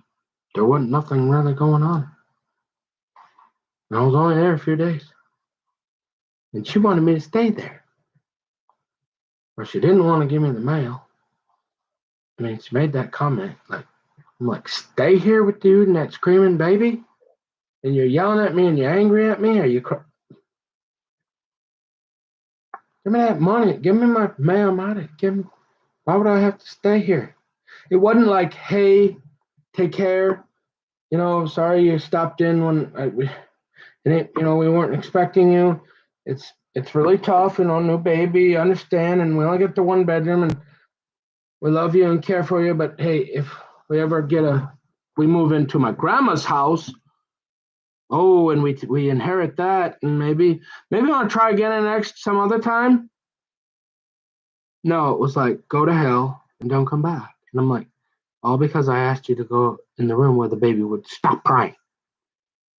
Pretty much, yeah, that's it. Other than that, I think I might have bought a couple beers over one night, not drunken, and smoked some pot with Pete and ate a box of macaroni and cheese or something. And I lose a brother. And then the other one comes to show me a gun.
So, if that's not, I gotta have, and now what?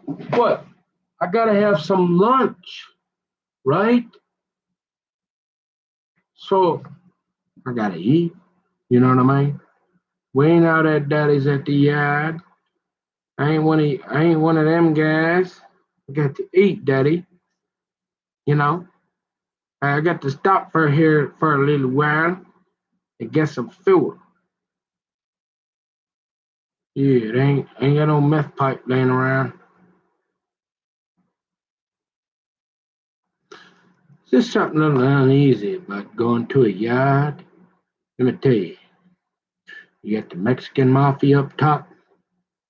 You got these chickens right there, and they will not be quiet.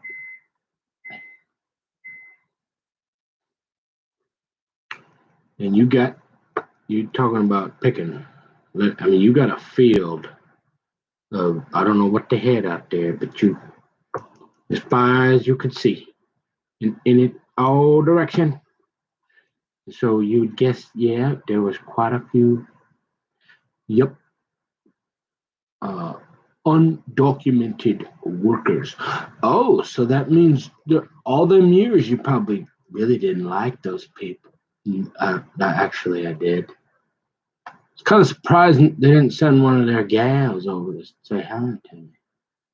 So why don't you go, hey honey, why don't you go say hi to Nicky Bob? Hey, maybe become a citizen. Go say, hey, he over there. No. Well, so you worked in a yard with the Mexican mafia watching over everybody. And then you got like kind of a shady place. So they obviously distributing methamphetamine somewhere. And you got guys staying in your yard, mm-hmm, in trailers, and you go inside there and the meth pipes are just sitting there pretty much every time, all the time. Yeah. So if you ever wonder why I was a little nervous, Daddy, that was why. Mm-hmm. Oh, what? You never did drugs, Nick? Well, I don't know. I did. I never felt it's just something uncomfortable about people who don't even didn't even try to hide it, and it was like, hey, this is normal. Hey, we take this stuff here, and we don't have to be like Nicky Boy wanting to get a burrito the size of a basketball every 3 days. We just keep going and going like the Energizer Bunny and Marky Mark real happy. And then you got like it's a little nerve wracking. Most people, right? Okay, look, when you're in an area like this, and I'm here for 20 some years off and on, okay, yo. And so it's my dad. Okay, fine. He's in. He's a lieutenant with the Mexican mafia. All right, or it's his friend. Okay, he's got guys working for him. Uh, so there's a reasonable expectation that they understand if they lay a finger on me, they're going to disappear. Yeah, but it's still a little nerve wracking. And you got several thousand people there, and I don't know how many, but there are a lot of people on drugs, and so a lot of drinking. And for the most part, there was never really any problem. But people coming and going all hours of the night, everywhere, all around there, all the time, mostly, sometimes. I don't know. I just never felt comfortable sleeping down there unless they would constantly try to get me to sleep down there. And I'm like, I'm your stepson. I'm not one of them. I don't have a meth pipe. I'm not sleeping down at that yard. I'm on vacation. I'm here trying to. And she always wanted to get rid of me. She never wanted me. Now, Tammy was always, because she's the red-headed stepchild, literally. But she's welcome on 5 acres spread. All because I scratched her car and forgot to. I gave some cowboys some wrenches one time. She hated me from day one. I was their scapegoat too. And she was a drunk and a pill popping druggie all her life. She was nice a few times at the barber shop. I'd have my skateboard. She gave me a few dollars a few times to go down and get a pastrami sandwich. Other than that, she was a nasty woman. Control freak. And she was always, remember, I thought she was always trying to take me to the beach and go surfing. Yeah, that too. Okay? She was mean. And she never would, like, you don't see me all year. And the only thing you think you want me to go down and sleep at that yard with all that going on with meth pipes, and there's no door, and I wasn't worthy to sleep on your property. I mean, I got so many stories of your bullshit, lies, and you ain't nothing but a drunk and a druggie anyways. But that ain't nothing. I mean, that they all are. And you wonder why I feel a little uncomfortable coming out there. Yeah, I did stuff. But y'all can't even be honest. Think about how that feels. You got that 5 acre spread, and and Nicky Boy can't find a place to sleep. Yeah, I felt a little unloved. And all you doing is hollering and screaming all the time, causing trouble. Maybe because Daddy gambles and drinks and probably probably liked a few naked ladies too, I suppose. Yeah. And every time I'd come out there, oh, you'd start a fight, and you'd try to get my dad, because you know what it's like to come out to visit your dad, and you got 5 acres on $1 million property, and I'm working for you still, and you trying to make me stay at the yard? Nah, I don't. And if you ever wondered, you don't. A lot of stuff, you know.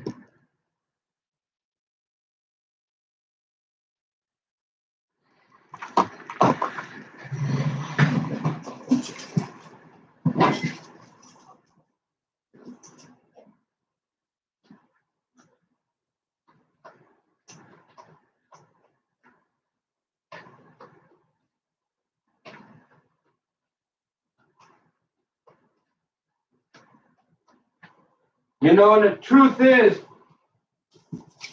it'll just keep happening. If nothing changes, nothing's going to change. If you don't stop drinking, all you do is get drunk and keep doing it and blaming me. And you're drunk. And that's why the sheriffs took you. And they said, boy, you better get to stepping. We get her tonight. But this is her plate, man. We'll take it for you tonight, but you better figure out what you're going to do, man. And I left. And y'all want to just keep drinking and popping them pills and thinking it's just going to be okay after all that crap? And then you keep blaming me because I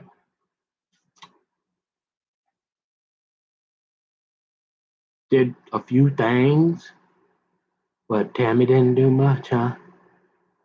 Yeah, Tammy didn't do much. I'm always everybody's scapegoat.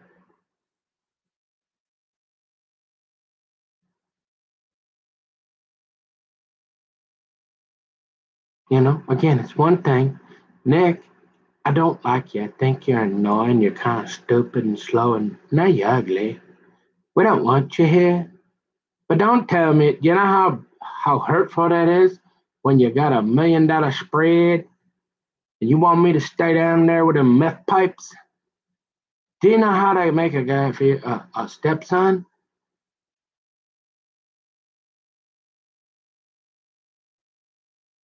When Tammy can come and go any freaking time she feel like, then just do I gotta keep talking, Leslie? No, I don't. And then all of a sudden I can't even be around, but you like the sex offender and you like watching them in the shower because remember, at least you had something to look at, right? That big schlong. Remember that?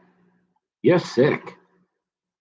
And the fact that if you don't face the stuff you did and how crazy you are, if you think I'm going to come out there and just let you think you ain't crazy and then you're going to do it again. Yeah, okay, great, buddy. Say, huh?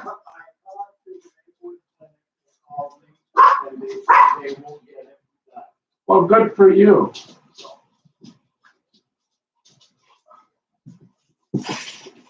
I'm doing it for you, not me. I want you to be able to help. I want to be able to help you. You should have a working iPad.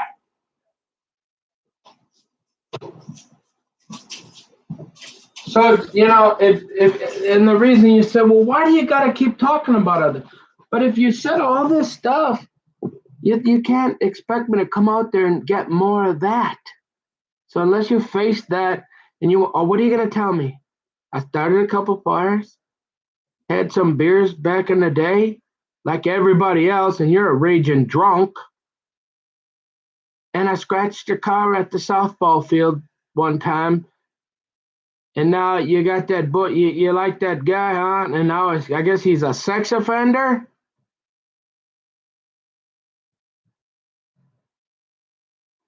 And and you wonder why I'm talking? You can't treat. I'm supposed to be your son. But I'm not. You know why? Because you looked at me dead sober, and it ain't got. I'd come out there. That ain't nothing. I don't even care. I don't even care. Hey, if I'm not an inheritance, that's fine. That isn't my motive. My motive is to have family and be around people that love me and they want to keep me safe and not send me down to a yard with a bunch of tweakers when I don't even do that shit. At least for sure not then. Okay, I've tried a few drugs here and there. Okay, a few times. But to just live in a place where these people just leave their pipes laying out like nobody cares. It's normal. I mean, that's scary. And then you got all this stuff going. A lot of and you want me to stay down there. How bad how hurtful that was. And I didn't do anything. But you're a raging drunk. And you want me to come out there, and then you invited me out for Christmas, and you wonder why I'm a little nervous. And then you gotta everybody think I'm the problem. I'll tell every story there ever was, and all you're gonna do is have one or two things I really really did bad, and y'all did many many many many many many things. I'm not gonna be your scapegoat. I'm not a lost cause. Y'all are. Okay. And yeah. Okay. Yeah. Let's get honest then. I'll just tell everything. I don't have a problem with that. Yeah, okay. Compared to all the weird stuff going on in the world, I'm a priest. Okay? So I ain't gonna take it. And then you freak out. You spaz out again about because I put a little hole while you got five banditos running around, casing your. I never seen those guys. You never had five banditos uh, trolling around just like they're comfortable. And I got my safe, and I said, and you got me at work, and you're mad because I put a little hole in a little, the little button inside on a like a stereo equipment thing where you'd put some, and it's just that cheap little thing. And I could go up to Home Depot and probably get one. Wouldn't even have to stain it. You didn't even know I could have replaced it. You'd never ever have any idea. Oh, and you went on for half an hour. Finally, Dad screamed at you. But then he calls me back and asks me, "Hey, can you be normal, son? Are you kidding me? Can you people be normal?"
And you know what, Leslie?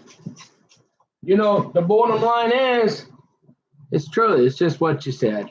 And you said it sober. And you came out. You said, you looked at me. You said, here, look. Remember that? Nick, I haven't even had my first drink yet. And this was at the very, very end. Couldn't believe it. I thought you were going to ask me to pull your hair or something. And you said, Nick, I haven't had my first drink today. I just want you to know, just in case you ain't sure, you're never getting a penny here. And I'm going to make sure of it. And if you ever think any different, you're crazy. And I'm like, please don't. You're not going to ask me to pull your hair because you want to look at Justin so strong. You like that? You weirdo. Married. Probably ain't nothing wrong with it if you wasn't married. You are not normal. Don't ever ask me again, Father, if I can be normal. Ever.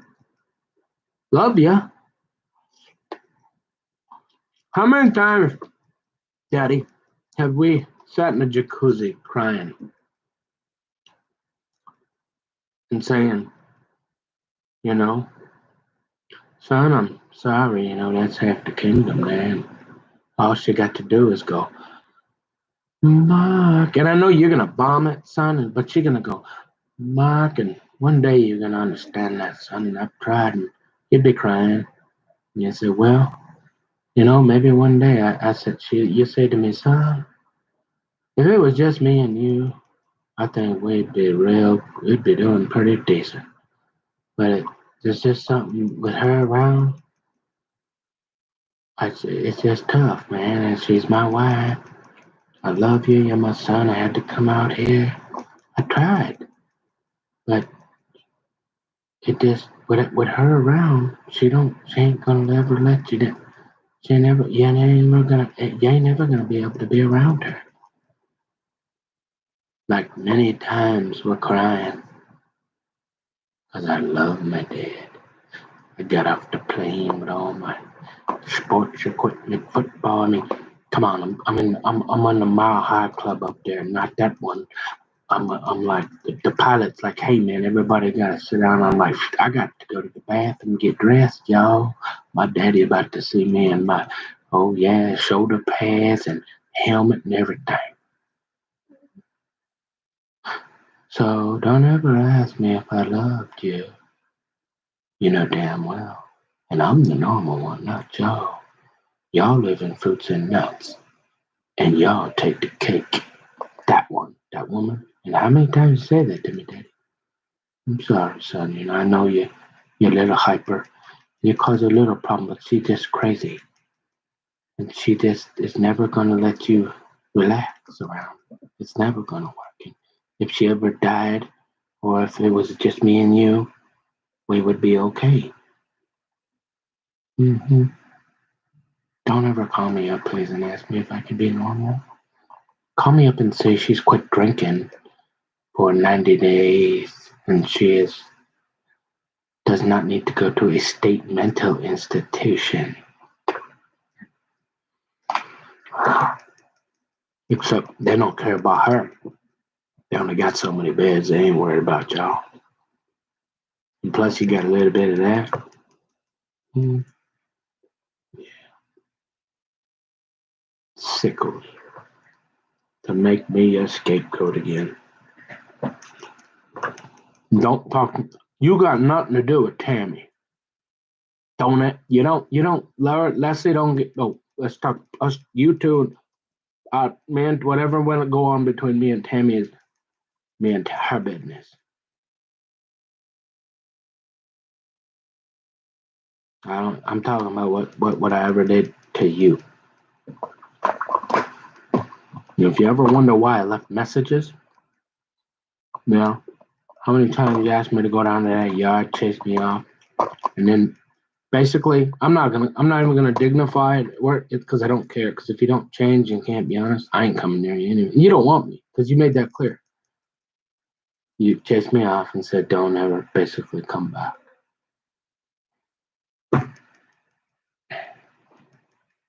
and you're a drunk, a raging drunk. And Pete and his wife are absolute potheads. Okay? So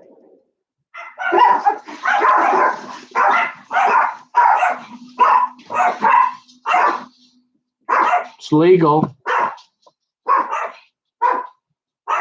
but don't ever say I'm not the normal one.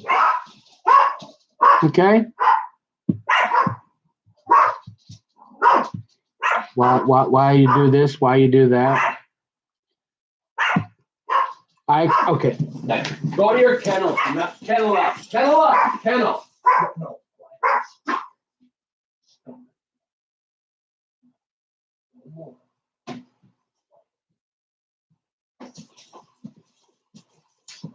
So if you wonder why I'd be a little mad at you, listen to what you did last time. Be honest. I did nothing. Zero. And you did that. You basically did that to me for 20 years. And I scratched your car. So if you ever wonder why I called you up and told you to go to hell and change my name, that's why. I finally had enough myself. And even after all that, last time, and that's why the sheriffs took you, because they knew I didn't cuss you. They knew I walked away from you every time I went to work. They knew the worst I was doing. I lit a fire and tried to trim a palm tree so I didn't set the property on fire. And that's why they took you, because they damn well would have took me if they had a reason. And that's why you went, not me. And that's why whatever messages I ever, and yeah, I was mad as hell because you finally said, because that's what you were thinking all along. If you ever think I'm ever going to let you see a dime, you've had that attitude with me since I was a baby. And you're a liar, a drunk, and a druggie. And you've always hated me, but my daddy loved me.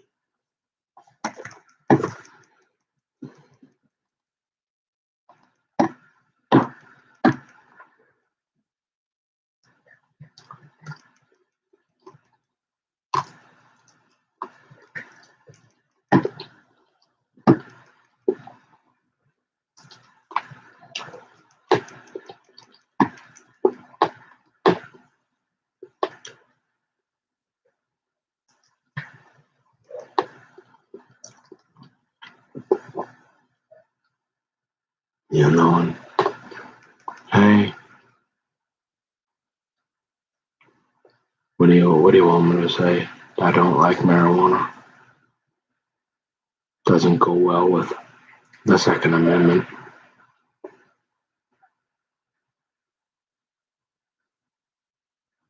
Don't like alcohol. And I'm the bad guy.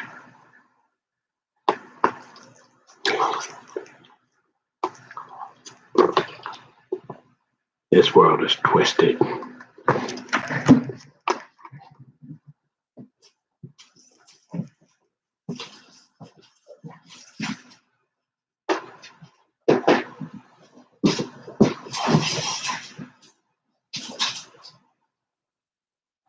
Where put our stuff there?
You know, until things go back to normal.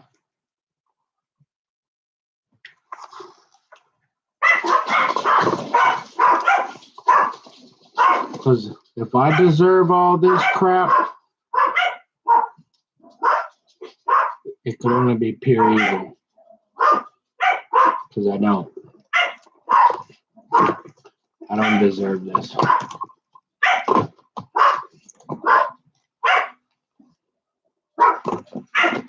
I mean, I just can't. I just couldn't handle it. And I thought about my dad asking me if I could be normal. And he's growing pot. But this was back when you had to. It was still illegal there. A trailer on his property. You got to stop this, Dad. Be honest. Maybe don't drink for a couple weeks and think about what I'm saying. And see if you want this desk or not. If I'm your son, then let's get serious. Because this looks here like life and death to me. This ain't no fun in small talk games where you're gonna ask me if after all that crap, listen to it over till you can get it through your head. I got people doing really crazy stuff.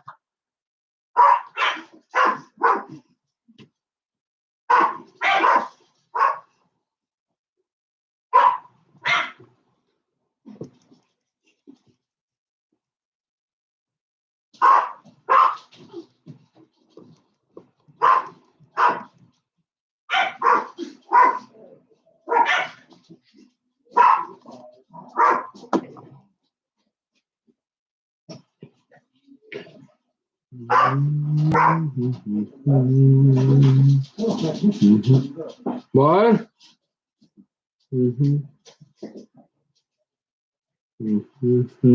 How long are you gonna be? Okay, have a good time. I'll see you later. Bye bye. Call me.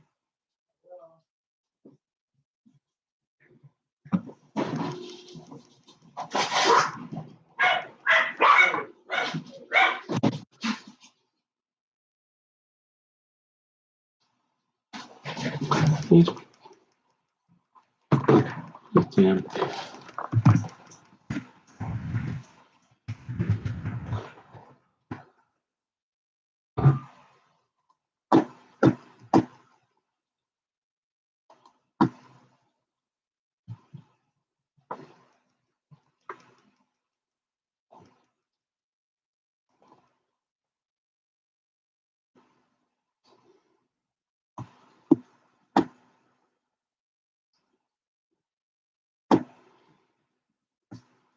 Thank you for calling Altamont Company.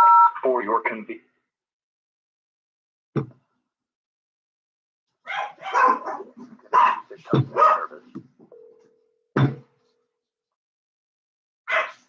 Girl, stop.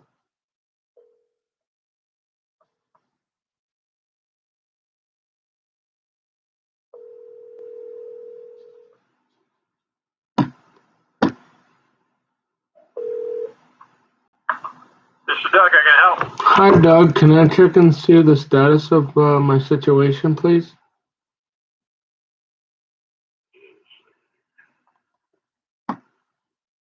What's your zip code? 55025. 55025. Yes, sir. Name? Is Nicholas Julien, Julien. I talked about those bottler grips, so we're gonna in a couple weeks now.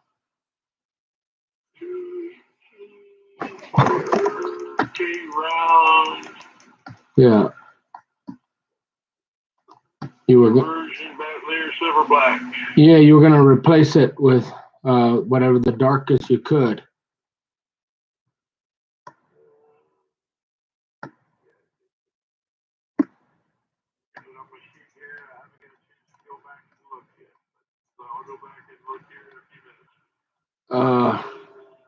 Look for 651 319 6796, I think.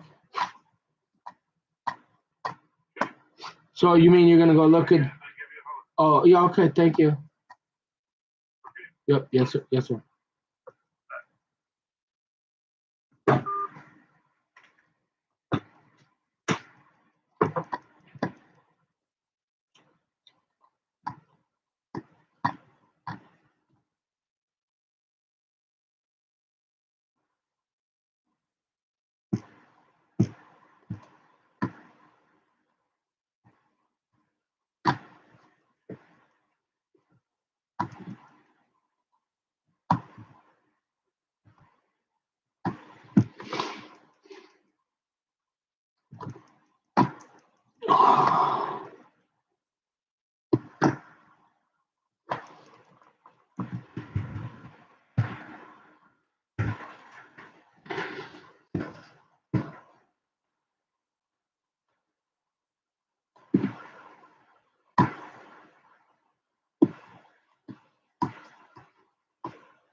No, get up. You girls are your little schizoids. No, if you don't quit that, I mean, why are you girls doing it? Quiet. Come on. Hey. No, I'm gonna start crying. Let's just.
Yeah, it can only be that.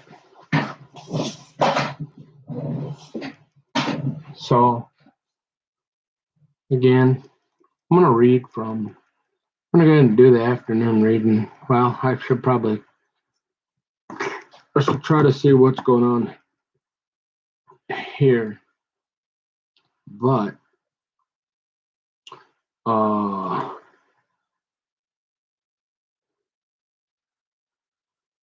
well, what do you mean?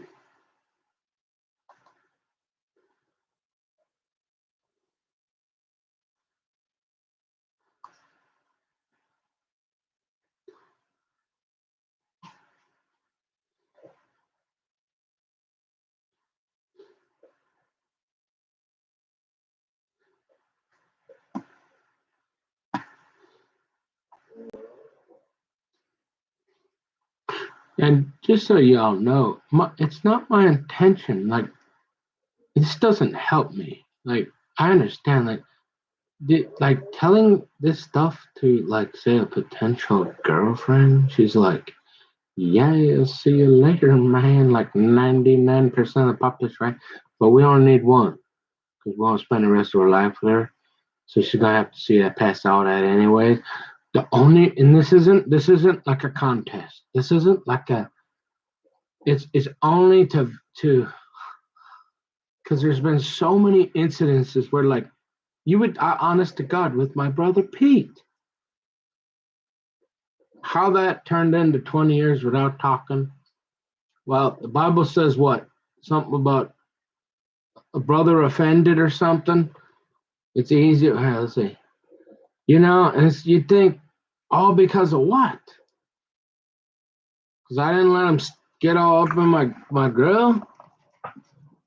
I tried to leave. She wouldn't even want me to leave. Why? There's crazy stuff like that throughout life that you're like, if enough of those, see, enough of that stuff happen. I'm not saying you like me. I'm not saying I'm not annoying, because clearly people have thought that. But I'm an only child and I'm fine with me. But a lot of stuff has happened. And I guess you can't argue that it's contributed. That's Daddy's major point, which is fine. I don't mind just having that discussion. How do you avoid those for the second half of your life so you don't end up not having a brother or not? Well, okay, but at least be honest with the first parts that, yeah, okay, there must be something. I guess it's the personality of being an only child or whatever that I don't take no crap either, though. Why people seem to have a focus, they love to hate me.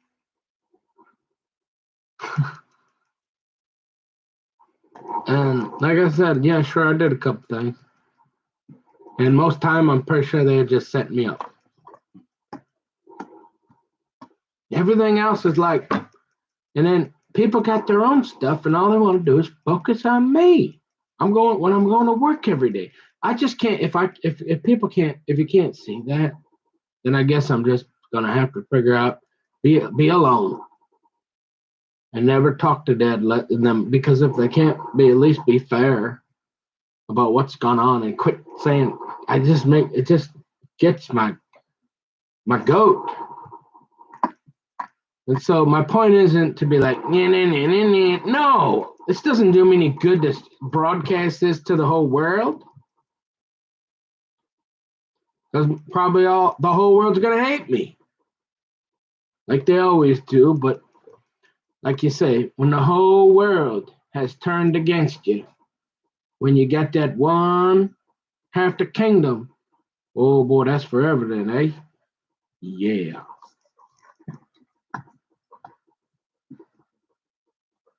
So I just don't want people to get the impression that I think I'm cool because I'm showing everybody what I'm just trying to say. Hey, look at all these things, and this is what happened, and it ain't near what people have been trying to say about me. And as far as I could tell, they're trying to shoot me.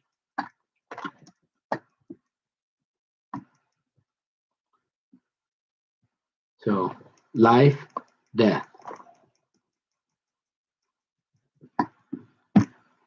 We said, well, maybe you should stop talking about that Bible so seriously. No, hey, I ain't sacrificing that no more.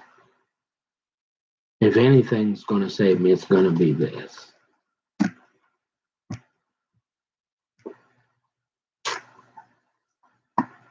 And maybe Daddy, but hey, there ain't no point unless Daddy can be honest.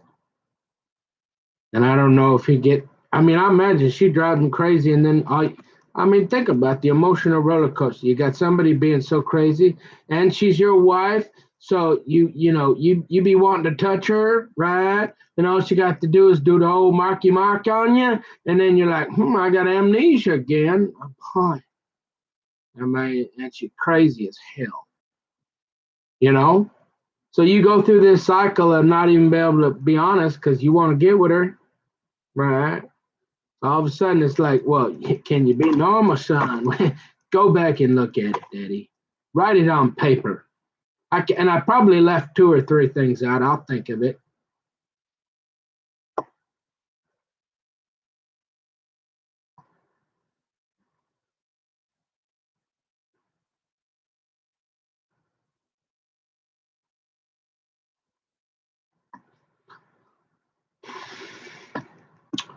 So now I got to get into Verizon here and see.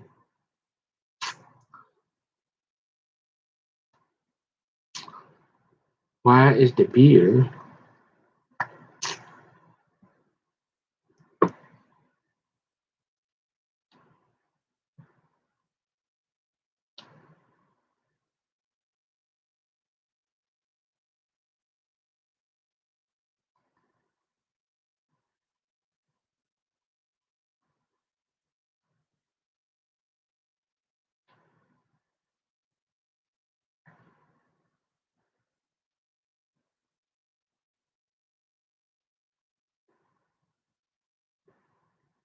No.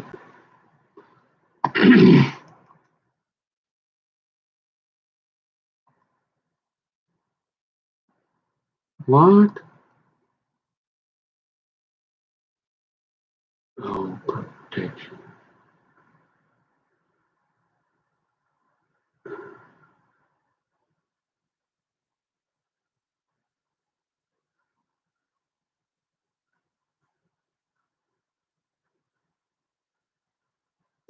Where did... How do I get rid of that potential?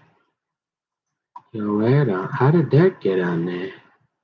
Oh, is that what it is?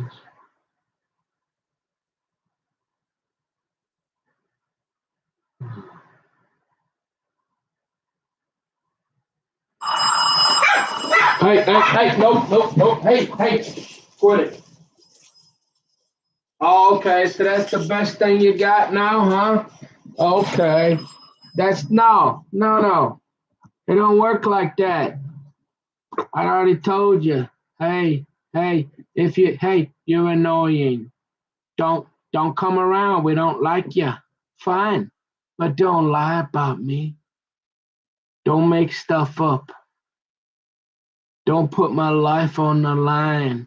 Don't bring in the SWAT team on me twice for no reason.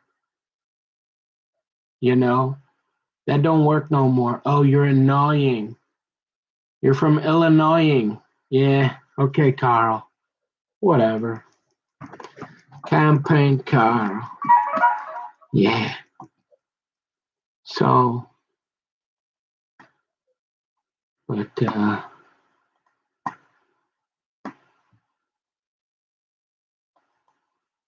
you know, just because I'm annoying don't mean I deserve to die. Don't mean I deserve to go through that and have my life, have people treat me the way they do. Just stay away from me. Don't talk to me. But don't lie because I ain't gonna let you. Like I said, I probably did one bad, two bad, three bad things my whole life. Other than that, I was just playing basketball, having fun, and did I would hey, I didn't become an actor, didn't figure out how to make a lot of money, wasn't real smart, but I didn't really do anything. They really didn't do anything wrong. And people just want to make me their goat. Wanted to make me Jacob Wetterling. I'm not taking it no more. Certainly not from my dad or that Leslie. So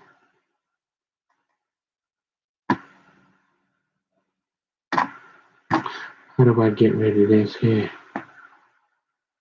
How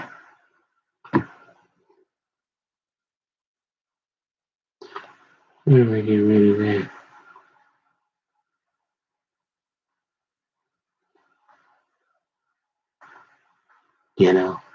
Calling me from Tennessee.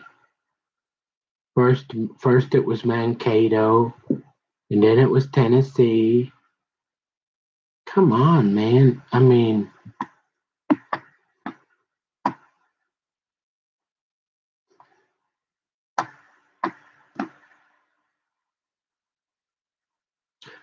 why?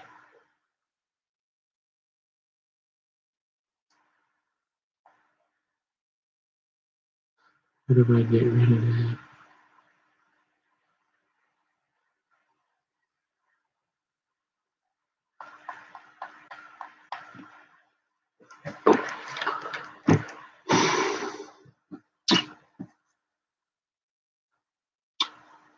Shop account activate. Where do I get rid of it? So there we go. We got there. I found the $50. We gotta get rid of the. Where is it? We gotta get rid of the.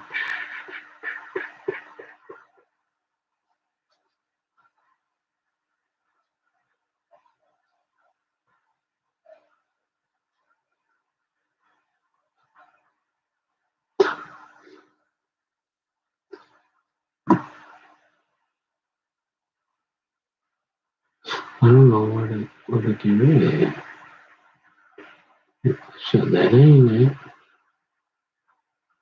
No. Cow filter.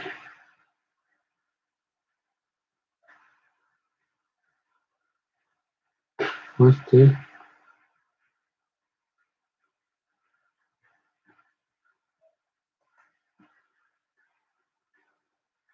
Ravaz and Clan.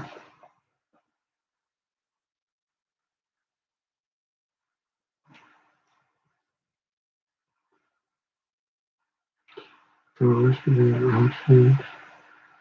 Dahlheimer-Day. How come I can't find it? Why did I don't see it? Yeah, it's,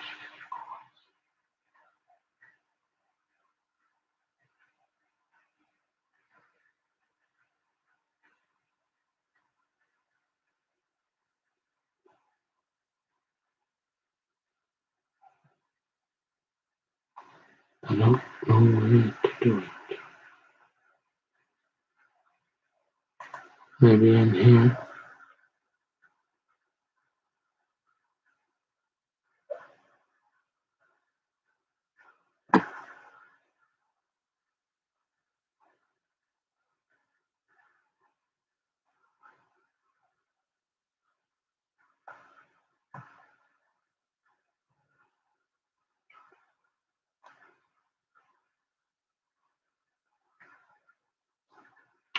Guess I'm gonna have to call them. I have to tell these people that I get them to turn that off.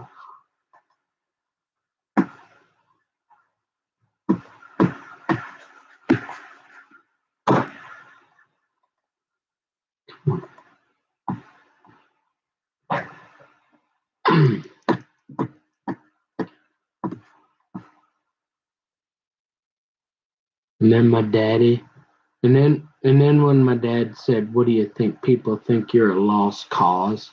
Like did I have what like? You got to be kidding me!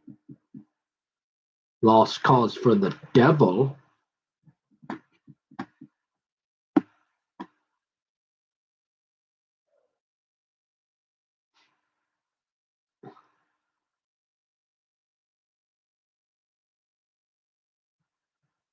What? How do I turn this off?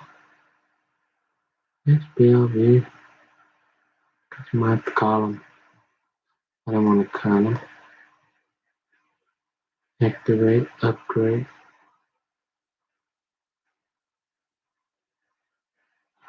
order.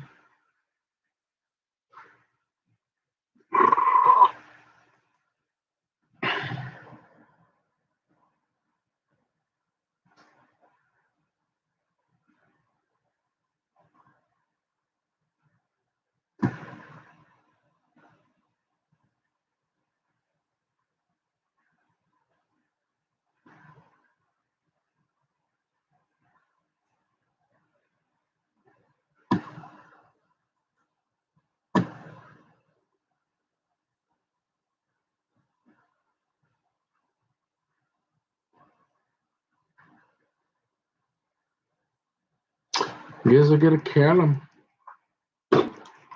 Now we'll see.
Hang on. I had about to get rid of it.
Where can I don't know how to turn it off.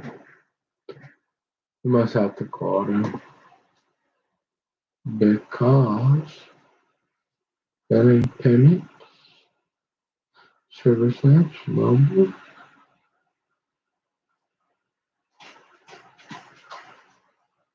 command.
Girls, come on, stop.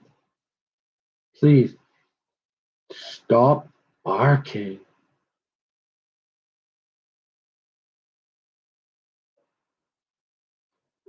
Why can I not figure out where to get rid of this?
Oh, is that where they're from?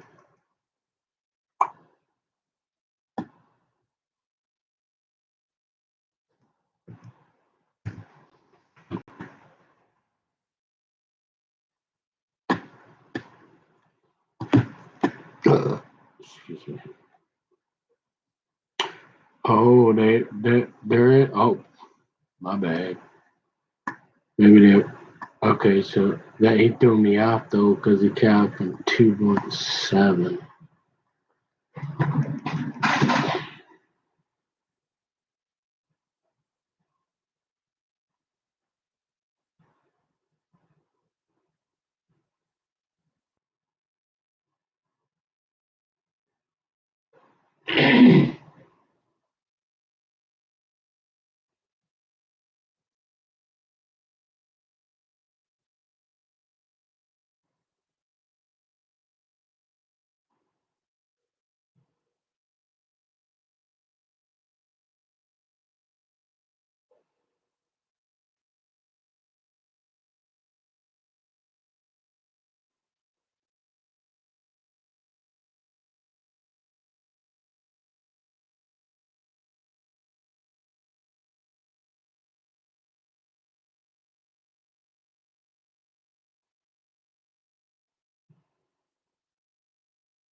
And Doug, maybe. I think you called. I've been going through stress. I think, too, I forgot you got our I think it was you, but I have not been answering my phone for numbers I don't recognize, especially as fake names. But if that was you, from a 217, I'm sure it obviously was. But otherwise, you're going to call me back and tell me about those grips. 651 311 6796.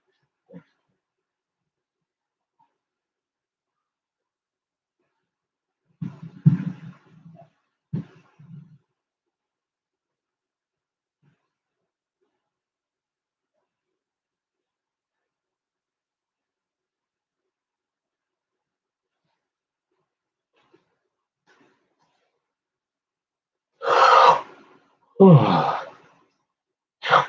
oh.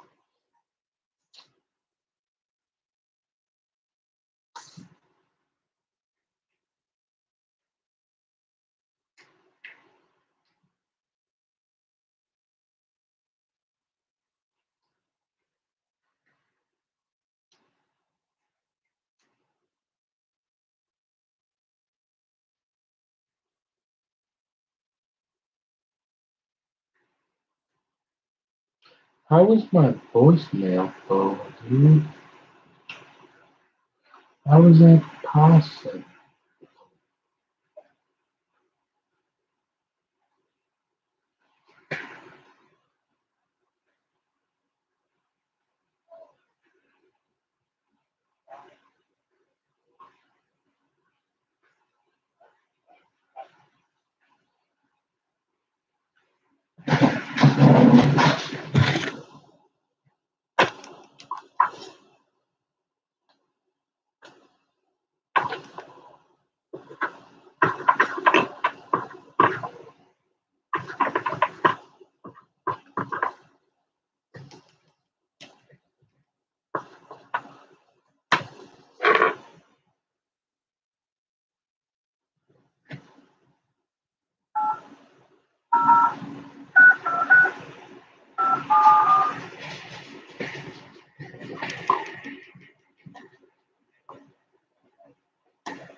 Yeah, Doug, this is Nick again. I did get a message. My voicemail was full, so I didn't know if I was at extension 10, so I thought I'd just try to catch you again today, I guess. Otherwise, if you don't get the message, I'll try again tomorrow. 651 And, obviously, whatever you got, I'll take, unless you got some wood coming in or something that you know of, or whatever. But if it's, yeah, just I suppose. You can call me back. Thank you.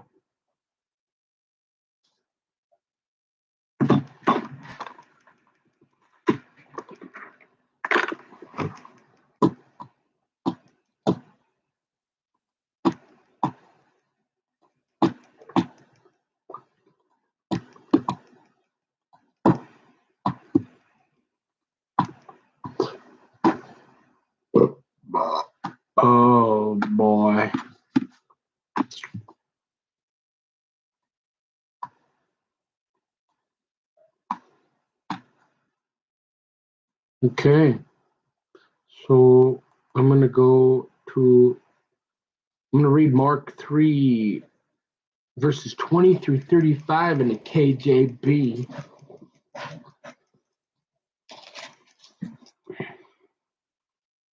The KGB? No, the KJV.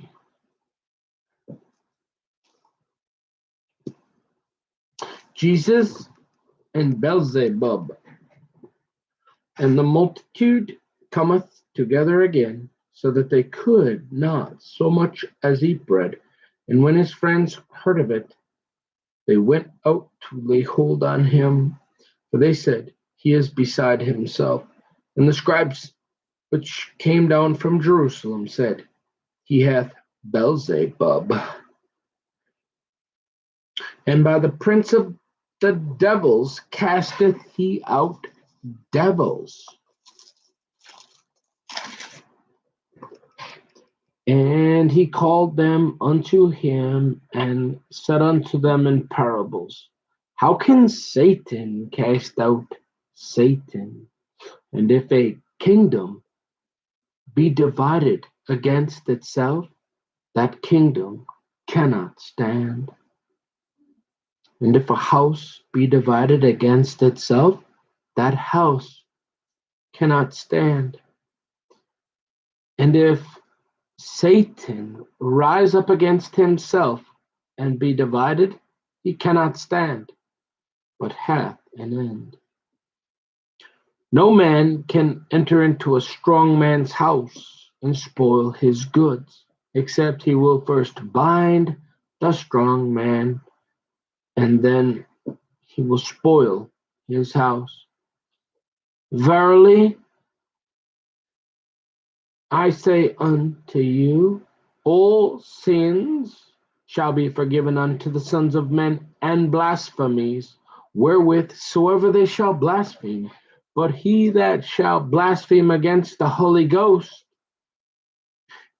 hath never forgiveness, but is in danger of eternal damnation, because they said, He hath an unclean spirit. Jesus' mother and brothers, there came then his brethren and his mother, and standing without, sent unto him, calling him. And the multitude sat about him, and they said unto him, Behold, thy mother and thy brethren without seek for thee. And he answered them, saying, Who is my mother, or my brethren? And he looked round about on them which sat about him, and said, Behold, my mother and my brethren. For whosoever shall do the will of God, the same is my brother and my sister and mother. Yeah, well,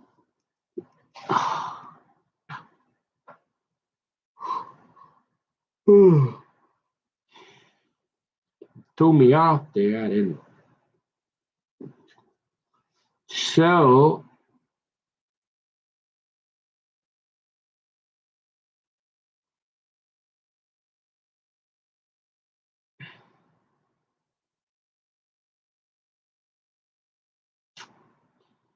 yeah, there you go. It's already 3:30. And now I'm supposed to go and do something that's, man, where does, like, it's right, it's already freaking, yeah, I'm gonna call these people here. At least I'll get this done, eh?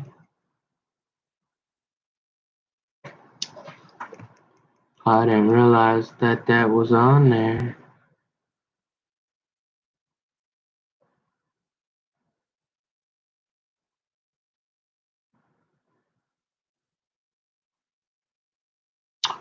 Where's the phone?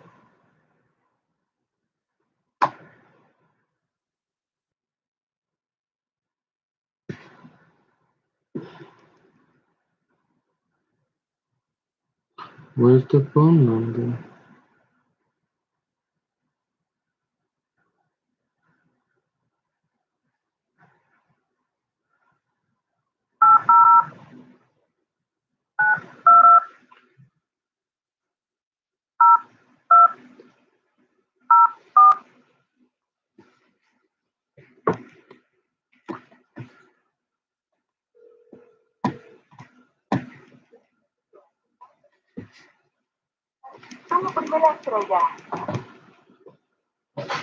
This call may be recorded. For your convenience, we now have options to quickly assist you. We can send you a secure link for most options to our digital assistant with live chat, or create an appointment. Please say or enter your account PIN.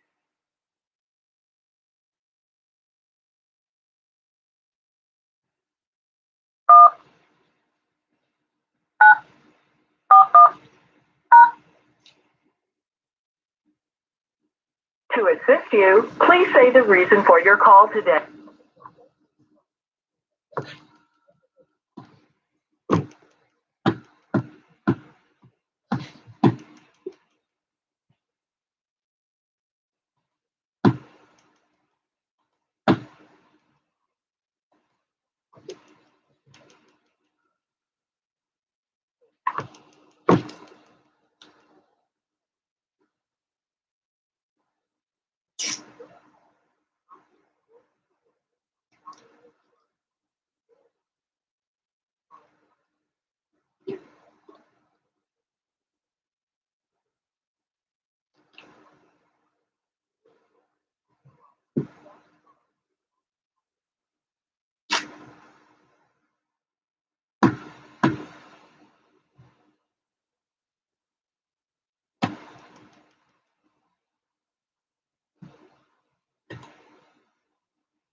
Nicholas. Look at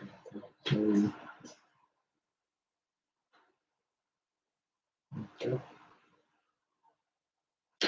I'm trying to figure out, like, because I guess Tom was saying that the bill went up $50. It looks like it's the insurance or plan or something. Is that on both phones or just one?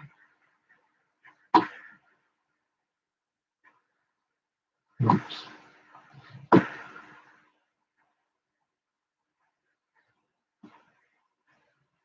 Okay.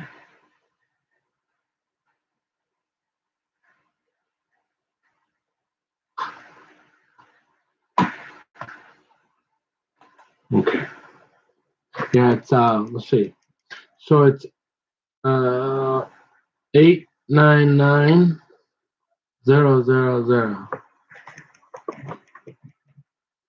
Oh, okay. Come on, this game here.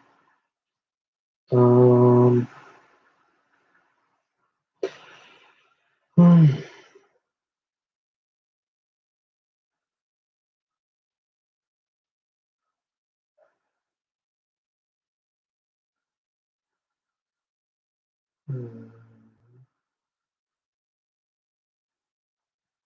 Does that work?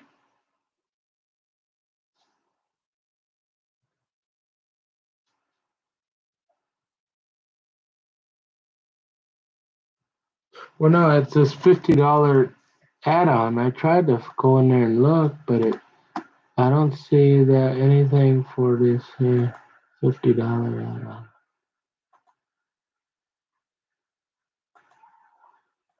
Where is that?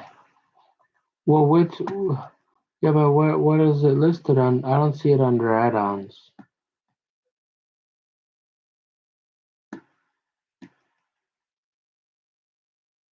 Yeah. No, but how do I turn it off? How do I get? I didn't mean to have that on. Oh, view all. I mean, that might help, eh? Well, is it for both phones?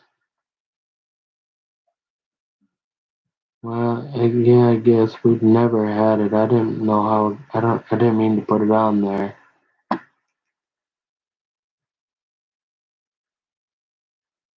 It's what?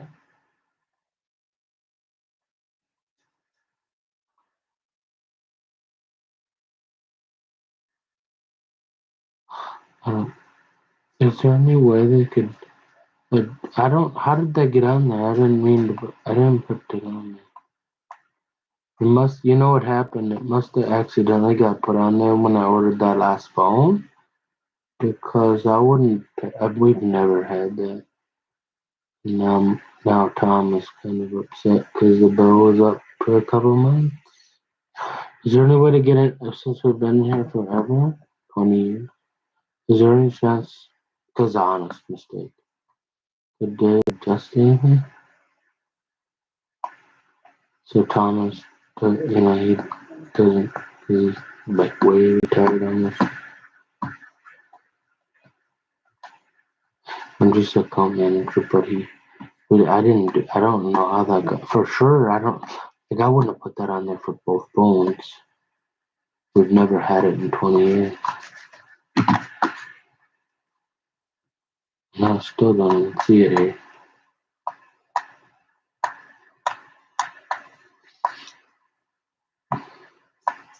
How long's that been charging that?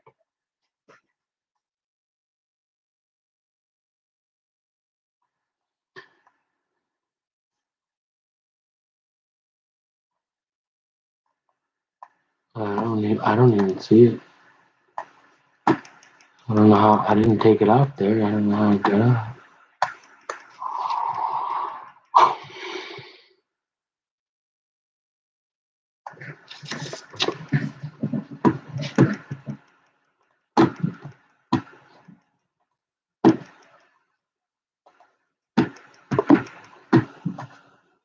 Well, here I can look at the bill, I guess. So it went up from, so let's see, so let's look at past bills. $50, how much? Just under one day was, let's see.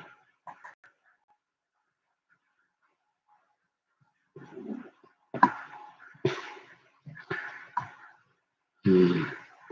I did, so somehow it must have, well, I mean, I know I didn't do it. Do they have a record of how it felt? And then the thing is, like, I could see maybe I accidentally clicked the box where I ordered that. Order the four last time, but not for. Why would it add for both of them? I know I didn't go and add it for both, but maybe I mean, because we've never had it, never had a problem with it.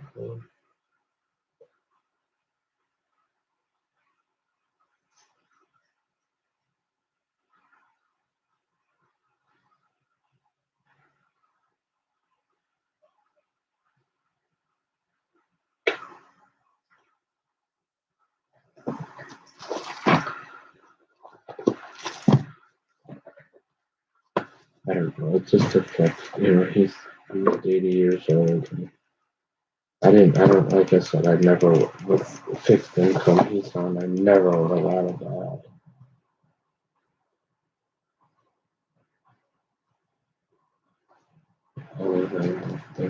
Maybe when I ordered that last phone that maybe I added it by accident, but just for the 3196 line. Well, no, huh? Well, no, I'm saying because I ordered a phone like back in December for a couple.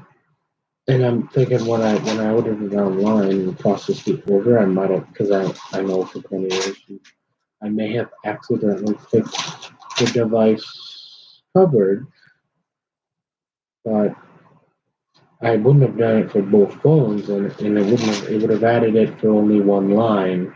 So this idea that I went in there and put it for both phones is, we've never had it. And I've never liked it because they send a refurbished phone, and I've never lost a phone in my life. And usually, if the phone lasts 14 days, it lasts out. I don't remember putting it on there at all. I don't know why I would have. I never have. What? I mean, because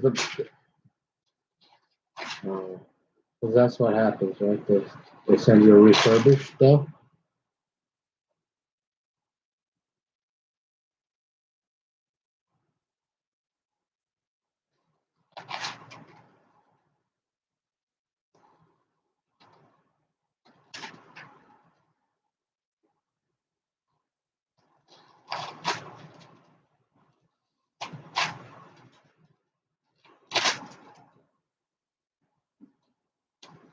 No, but do they send a new phone or do they send a refurbished?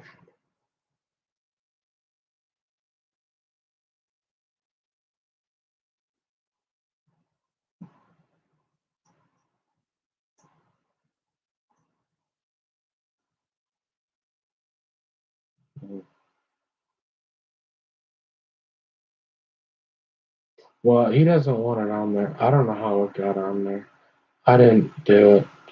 I know. I mean, I don't remember doing it. I don't know why I would have done it. Like I said, the only thing I could possibly think of, and that would only be for one line, is I accidentally clicked the box. Because when you process the order, when you order a new phone, it asks, "Do you want insurance coverage?" And I might have accidentally hit that box. That would only be for one line. So if this is covering both lines, I have no idea who added it. I have no recollection of adding it. And so I'd say, what can you do for me? Are you able to, can you adjust anything? Because I'd like to take it off because we've never had it.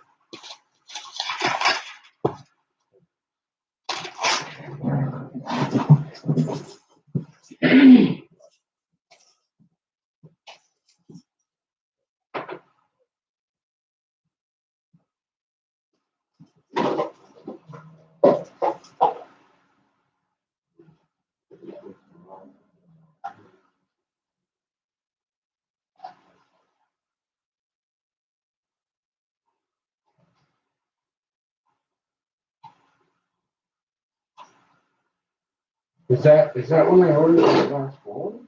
I mean, does it show who put that on there? Was it online? I don't remember doing that. The idea that I would add $50. And the other question I had, I added that cloud for it was 30 days for free. I was just, but so if that's getting close, you can probably turn that off too.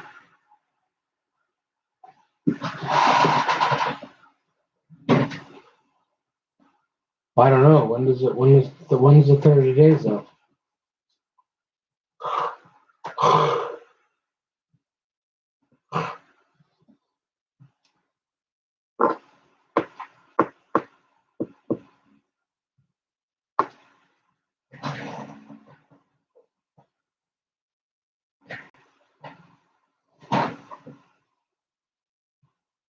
I mean, one thing at a time. Are you able to adjust the bill at all?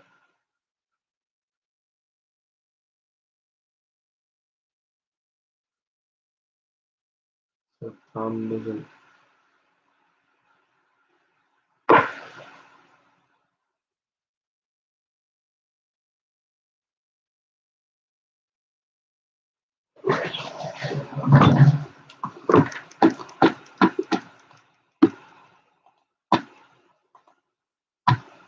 Okay, it starts on January 27th, sorry, on January 27th.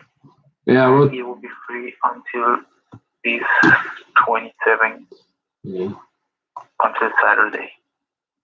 Oh, okay. After that, you will start receiving that charge. Yeah, you can just turn that off too. We don't need all that. We don't need all that. Okay, you want me to turn it off? Yeah. So we don't get charged. Okay, on both devices? Yeah. I don't want to pay anymore. Okay, let me help you with that. So let me just turn that off immediately.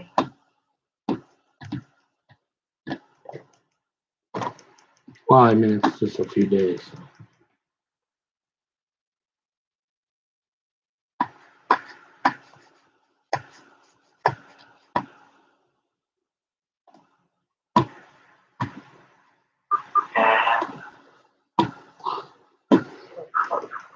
Two.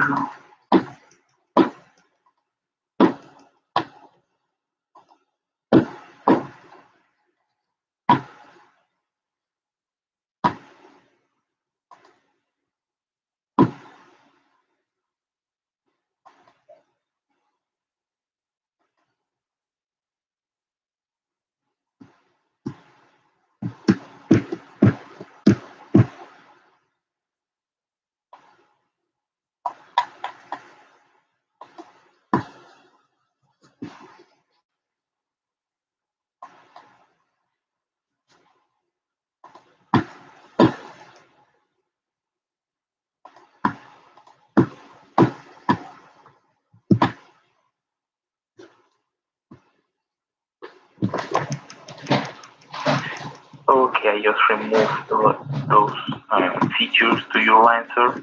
Okay. You won't pay for that. Oh. Next bill. Okay, and then what about the other one? What about the insurance? Well, since the insurance is no longer here, you won't be paying for that. Your next bill will be only for $125. Okay. Is there? Can you, as a customer loyalty, retention type? Can you make? Is there any way they could make an adjustment? Because I have no idea how those got on there. Okay, so let me see what I can do here in this case. Thank you. Allow me just a few minutes to work on it for you. Thank you.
I did. I can't.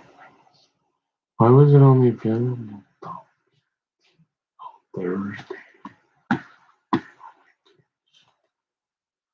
It's gonna crop all of my.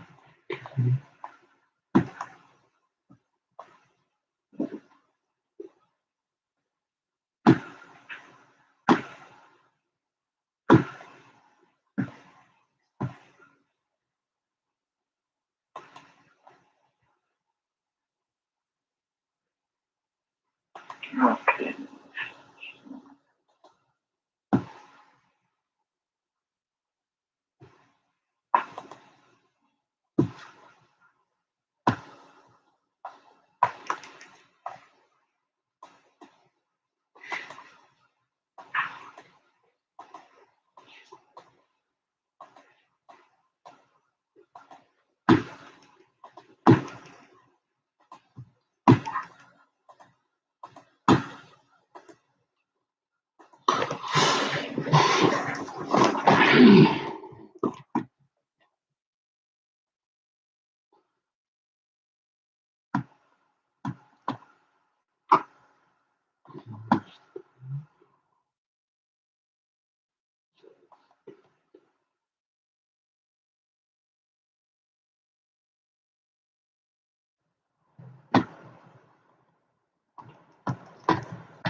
Okay, let me help you with this, sir.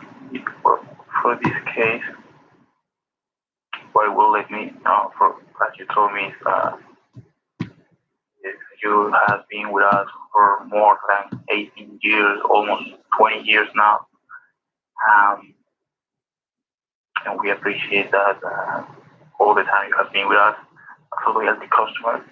So, wow, let me just adjust you on that charge you receive for the insurance. Thank you. Let me adjust you. Well, I will only be able to adjust part of it. I will can adjust $20 for the charge you receive. For each month? For each month? No, for this only month you receive the insurance. Was only for this month. So yeah, let me help you with that. No, didn't you say it started? Didn't you say it started in December? In December, yeah. So that's more than 1 month.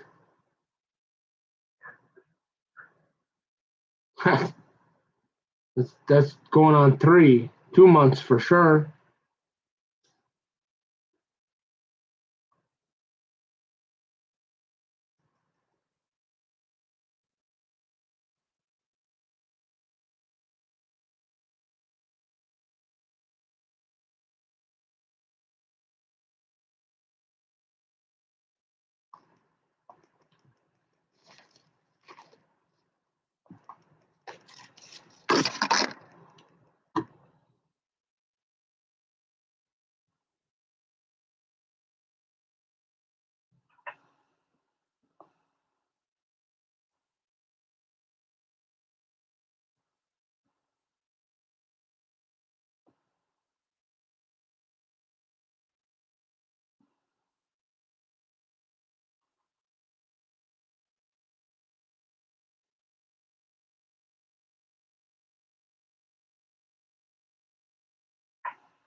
Okay, well, yeah, I see it for the 2 bills. The last one that was already paid, and for this one, well, let me just help you with that. As I told you, I can waive you $20 on this.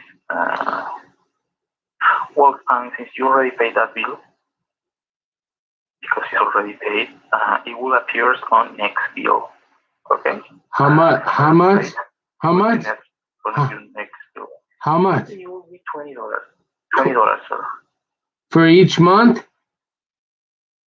For this last month, it's the only that will let me to waive because since last bill was already passed and you have another bill now, it won't let me make that change for the previous one, but it will let me do it for this $20.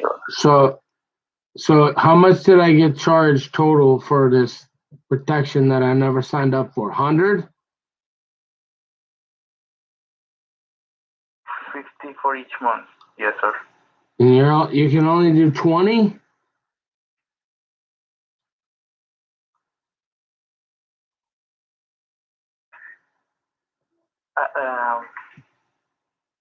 As I'm telling you, yeah, it's what the system allows me to do, since it's only taking account this only bill, this last one bill. Is there any way you could talk to somebody, like a manager, and see if they could help? Well, actually, I was doing the process like that way. We need to talk to the manager and. Well, 20 is $20 for 100 when it was like, I swear, like I didn't. If you look back in 20 years, I've never had it, and I'm telling you, I didn't sign up for it, so it was a mistake somewhere. So that seems like pretty low balling, but I mean, I'm not gonna argue about it. I'm just saying, like, can we talk to somebody about getting that up a little bit or what? Like, how about half, like 50?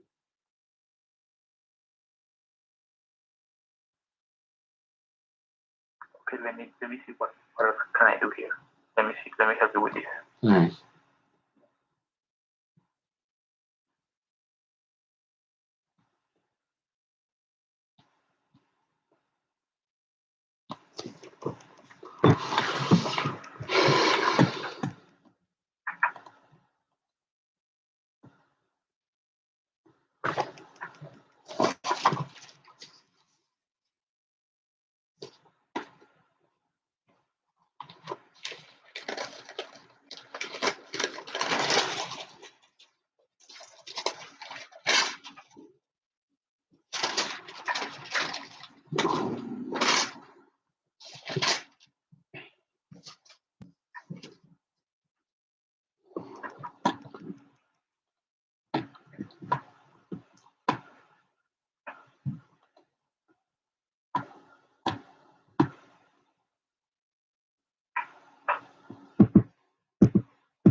Oh, boy.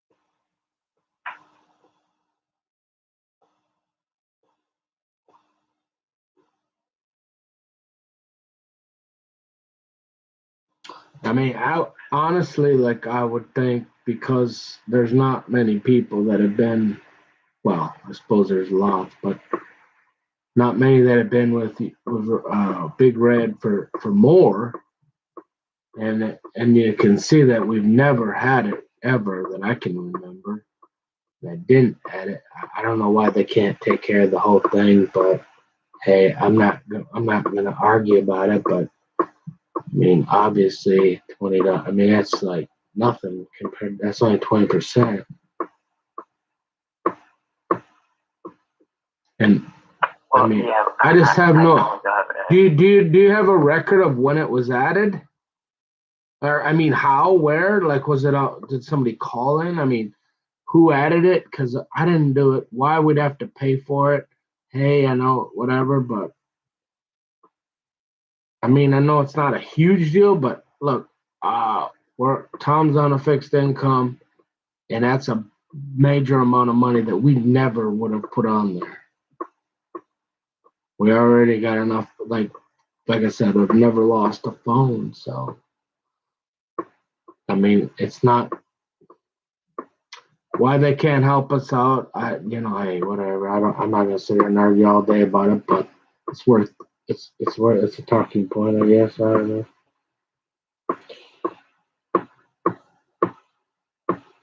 And then to come. Yeah, I know what you're telling me, sir.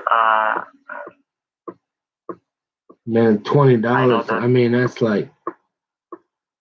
like ordering a pizza and giving somebody like one slice. I mean, and we've been here for 20 years, and like I said, I'm not gonna make that big of a deal, but it seems like y'all could do a little. You could do quite. I mean, I would think you could take care of the whole thing, but if you can't, I mean, I don't know. You got to be able to do something better than that.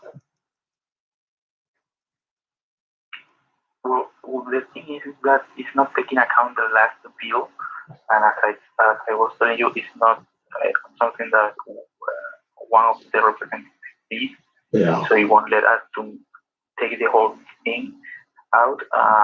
But what I'm doing now is helping you with half of the charge for this month. Those it would be $25 for this current bill that you had for that charge. For a grand total of what?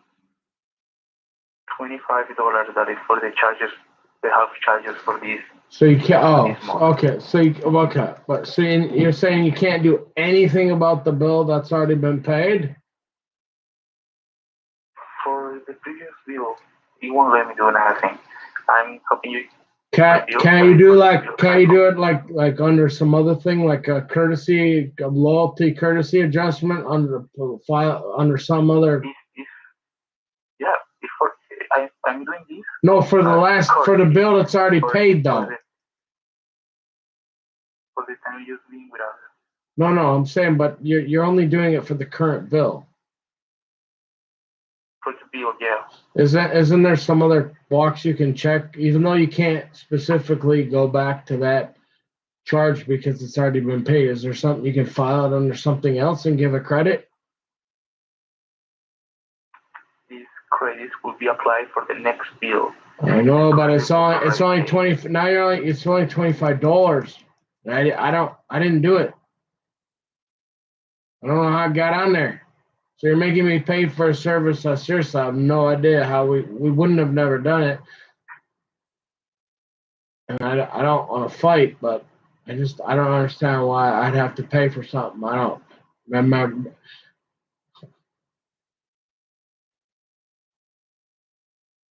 Well, in case that your device was stolen or damaged, you will be able to use that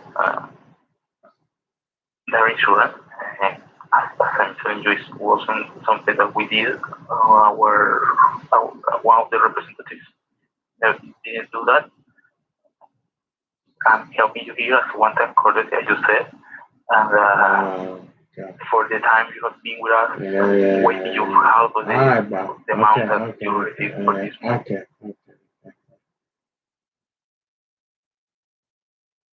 All right. Well, it's done then. That's all you get. $25.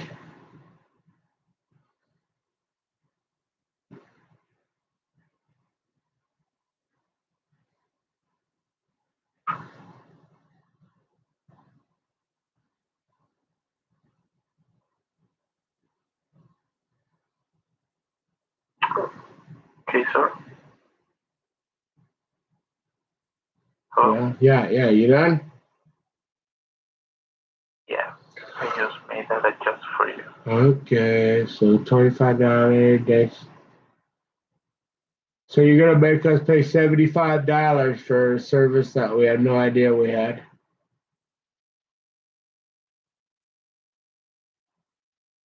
Well, you can see it as that way, but you will be able to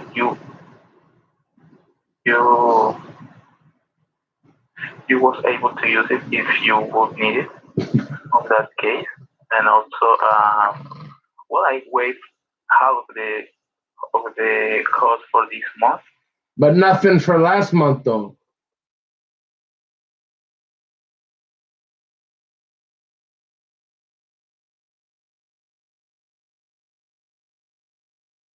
Yes. Well, as I told you, sir, it's a courtesy we're having now because of your time with us and all this process. And remember, I also remove the cloud, so you don't have to pay for that on next bill. Okay, man. I'll talk to you later. You took it all off. Yes, I took it off. Okay, man. Thanks. All right, man. Thanks. Okay, sir. Have a good rest of the day. Thank you for being with us in Verizon. All right, Terry.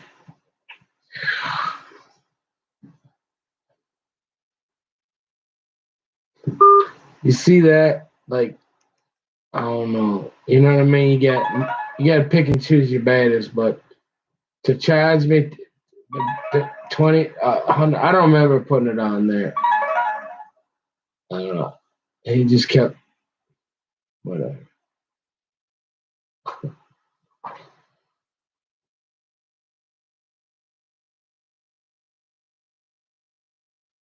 But it ain't worth the argument because he just kept. And then he wanted to tell me what?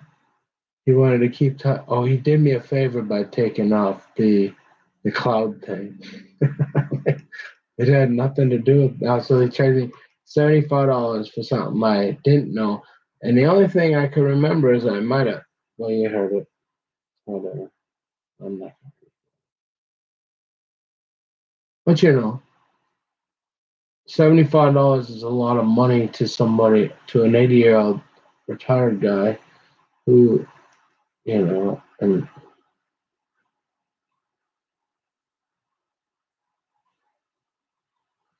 but whatever. See, just another demonstration of my reasonableness. Did I get all crazy with that guy? No. I tried a little bit, and I wasn't going to get anywhere. So, well, I mean, what can you do? So you accept it. Now I'm tired, man.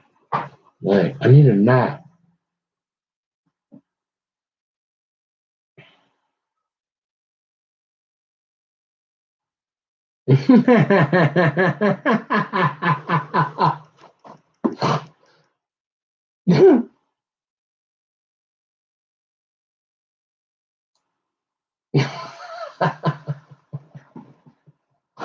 Come on. All right, let's see. So I'm well. It's tough because he was a nice. I mean, he was a nice guy, right? Or he was he had a nice voice. It was a nice voice, and he was calm, and he had a good temperament. So on that, his service I would give. But he kept repeating, so I'd go with an 8, 7, 8. But as far as satisfaction overall, a 1, 0. Because to make me pay a 25 or $75 for something, especially an 80-year-old guy, it'd be a 1. So I just won't do it because I don't want to give the guy a bet. You can't get mad at these guys, right? Or these people because he's just running it through. He's only got so many. It's just the same thing at eBay. You're probably lucky you even got $25. So you guess what's the you got to be more careful, I guess. But I don't even remember doing it. I've never put that on ever because you were listening, so you know I've never lost a phone or damaged the phone ever. But that I can remember. Here we go again. Hey, nope. Hey, now, what are you doing? What do I gotta do? Stop it. No, I'm gonna come here, Princess. That's it. Come here. Stop. That's enough. Go, get out. Go, come on. Go on. Come here. Stop. Oh, now that's enough. Just barking is a quit. Oh, goodness. Oh, there's nobody here. You see what I mean? Don't try to sneak in my house. No, there they go again. Hey, no. Quit. Stop it. I've had enough.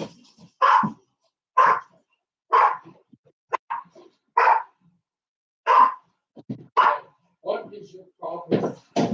I mean it. Nobody is here, Princess. Enough.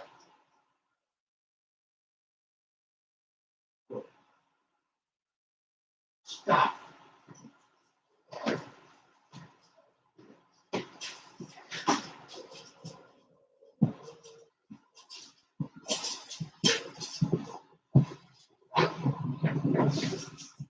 Huh. Do not try to sneak a ghost in here. I need to take an Advil.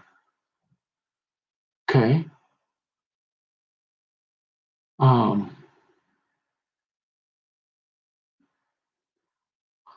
That's okay because you know what she's barking at. She's barking at a similar noise in the wall over by the door now that I noticed when I went to take a shower. Similar, I'm not sure. I only listened for a couple. What is going on? Similar to the one back here that keeps moving around.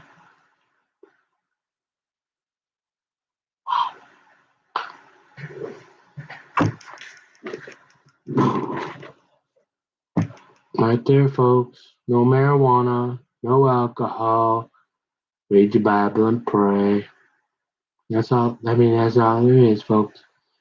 I mean, that right there. See, that's the type of thing where they just don't do it anymore because there's too many. And a cell phone company now, it's getting like a Walmart.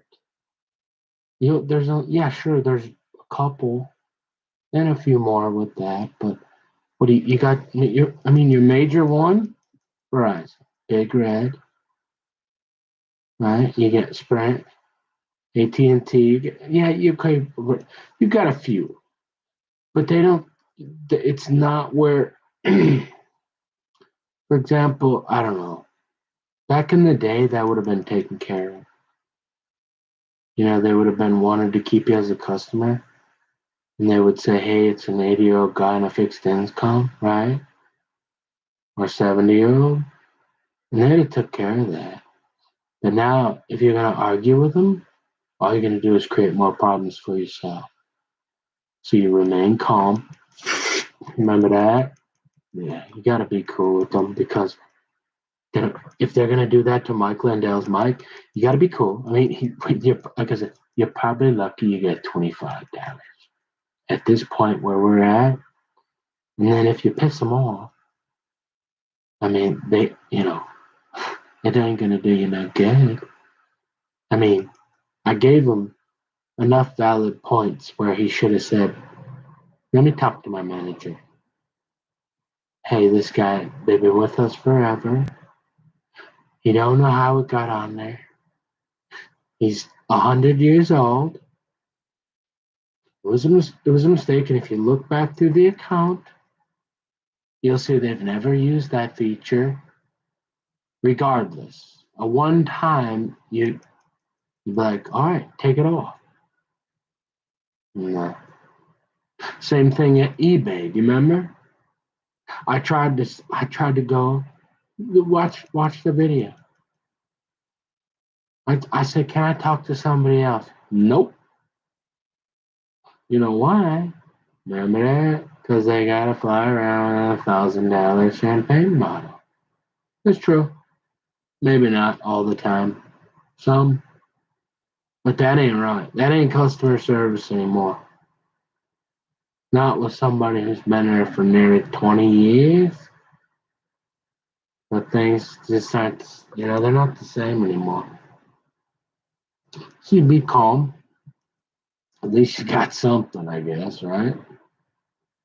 You say, well, pay closer attention to your bill. I don't look at it every month because it goes to his phone because it does. What are you gonna do?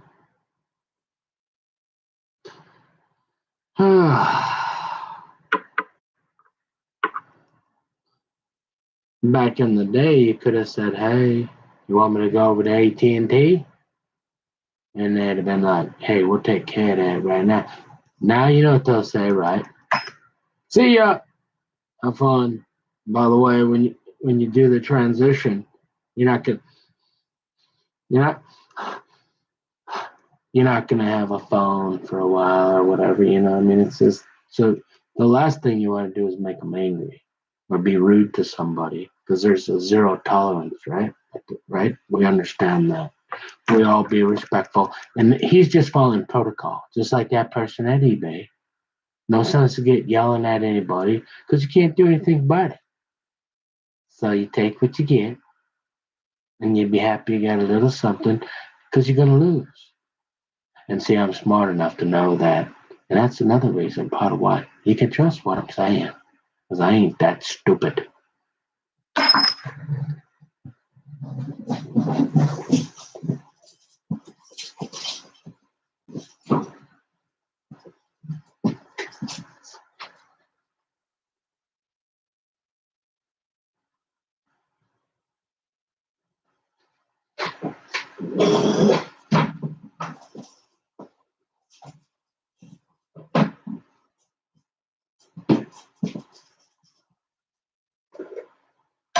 And I understand why they do it but if I was in charge, there would be some, and because when you're that big, but then why why do the guys flying around $1,000 champagne bottle?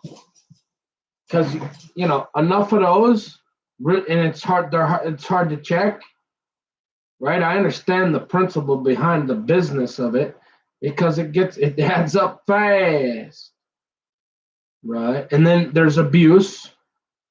It's not applied equally, so I understand why they do. But I would say there would be a special circuit for people that have been there this long, because that gets you starting to think, hey, if I can get a better deal, hey, is it a little cheaper over there?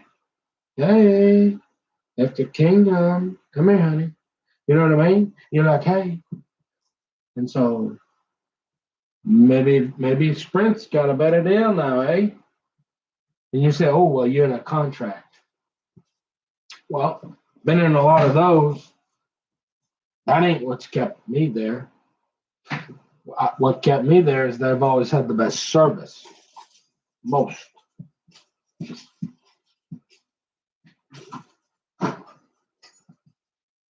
If you upset me, because my loyalty is much. I don't care about $300. I care about the principle behind things. Like you shouldn't be bringing in the SWAT team because little Matthew and him are having a piston match at the garbage can.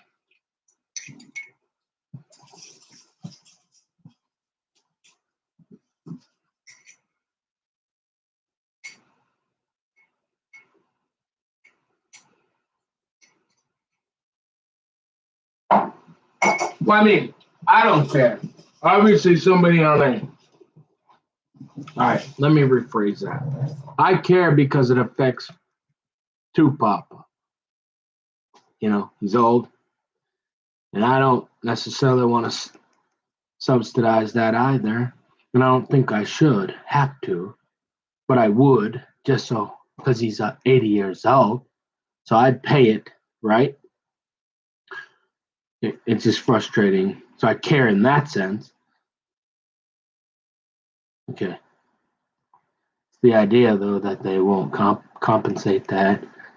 But see, I've had enough experiences to know all companies are going that way, where it used to be a customer's market. And now there's way more people with only Walmart, Target, and a few mom and pops left. So, yeah, you wonder. I know I got a little idea here what's happening. And I've had an experience to learn. And this is why I am not mentally ill. Because I can recognize you don't fly off the handle when you don't get your way. I don't have boundary issues. And I'm mindful enough to be aware that the last thing you want to do is start arguing with that guy on that phone. Okay? So if you ever question anything, any accuracy to what I'm saying, remember them bridges? I could probably sell them to you. So it's more now. For me, I will keep that in mind. And it's not a deal breaker in the sense it would make you mad enough to be like, well, I'll just pay $300 and go leave Verizon. But when it come around next time, hey, after Kingdom, honey, you want to go you want a back rub? And you're like, hey, so you might start looking around because you go, they wouldn't even take care of something like that we have never used. And you go, okay, well, watch your bill better. Okay. Thanks for playing. Put you on the prayer list.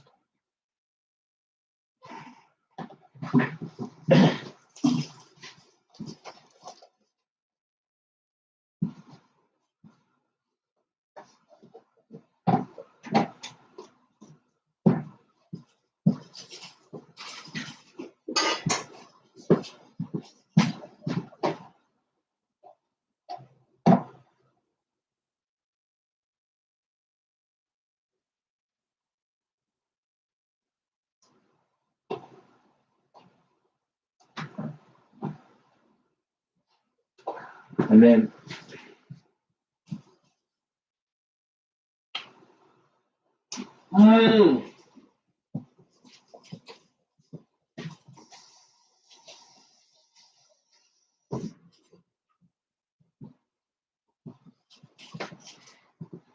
you know, and as you could see, he was very limited on what he could do. Same over at eBay. They have their systems are locked, just like that iPad up there is locked. There's nothing wrong with that iPad. Somebody locked that iPad that has the power, and nobody has the code, and it's going to take the blood of a virgin to get in there. Okay? Yeah.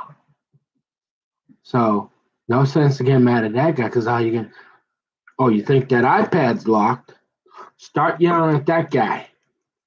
You see what else will lock up.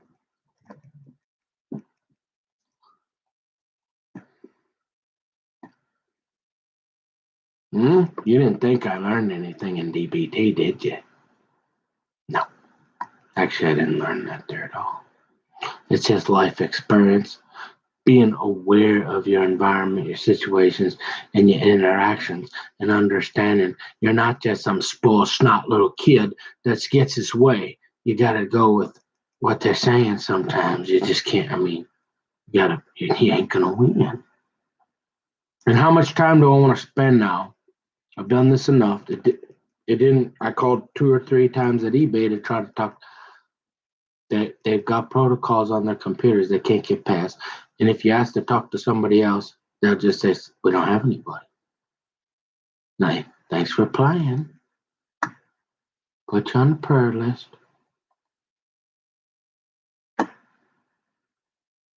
And it's not that people don't know that.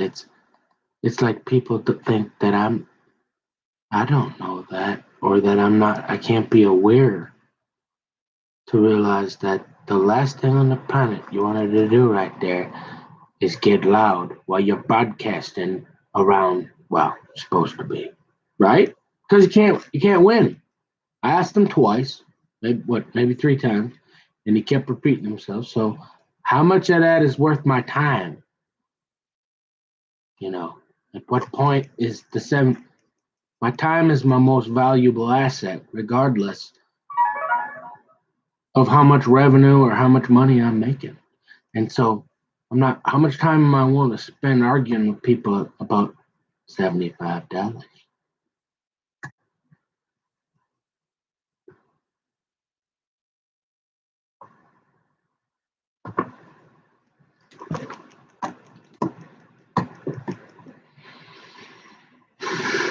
Now in the past, in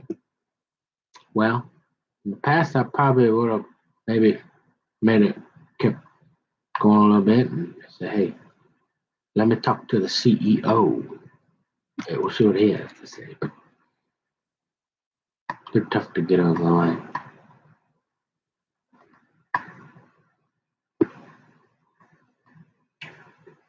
So, whatever.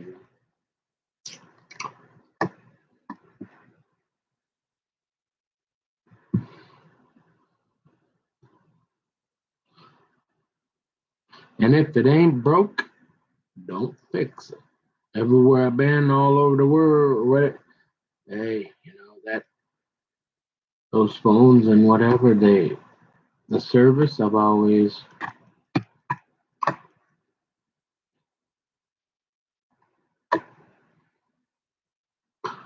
I'll be watching the bill a lot closer. Every single bill. Yeah.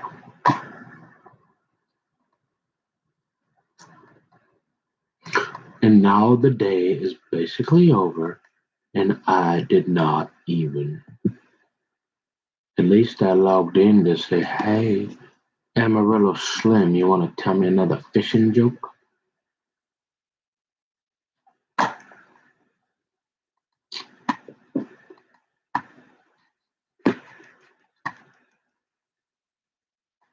And, well, hopefully, it's been pretty nice, but We'll see. You know what I want to do though? I want to go over to the Lewis and Moore chair there, and I just want to just close my eyes and pray to God, pray for half the kingdom for about 10, 15 minutes, and just be quiet. Good. Y'all hear that? Can I do that? Because that's what I'm really going to do. Or y'all gonna start to get worried if I get up here and say, so if I stay up here, we publishing or we perishing? Oh yeah, there you go. Mi casa, su casa. There you go, you seen it. We'll let the world judge. How we do that? Let's see what the world has to say about me.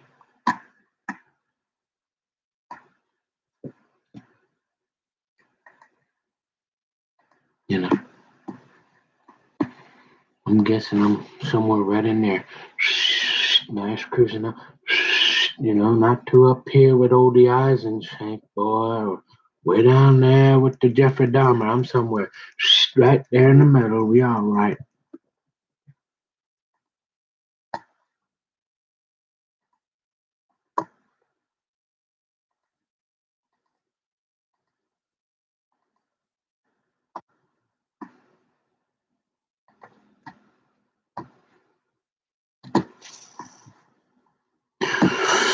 Hmm.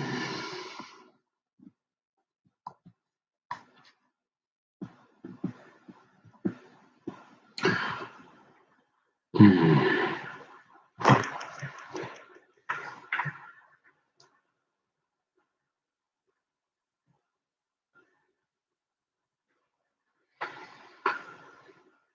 I just pray because these computers, this is running that fan like that, but hey, uh, it's probably more important. I never worked on this hard, but take a lot of that CPU going and to get that fan running. But hey, it's better to do that for a while and have to buy a new computer maybe and let people see you for a while. Hey, what y'all talking about? This guy just kind of stupid. Like, look at him. He get up every day here. What y'all doing that to him for, man? Leave that guy alone, dude.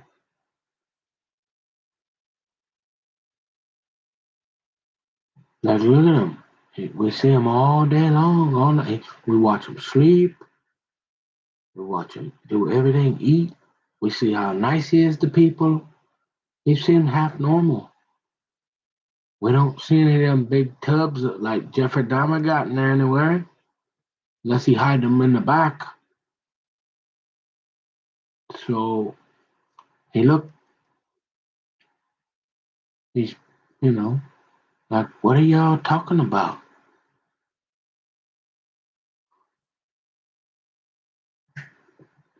You mean, I see them boundaries. So we should have got mad at Doug too. But see that's how much stress I'm under. I couldn't even. I know that company's from Illinois, but because yeah, I'm so stressed out, and when I call, I didn't notice the area code. I called the 800 number, you know, and that's what campaign car would say. Okay, camper Illinoisan, you're from Illinoisan? Yeah, but that don't change none of this here because this is deadly.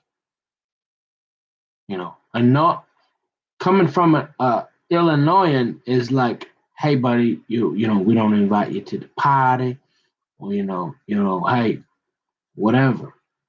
Hey, you ain't cool like us. So hey, I mean, you're all right, but hey, we see you around.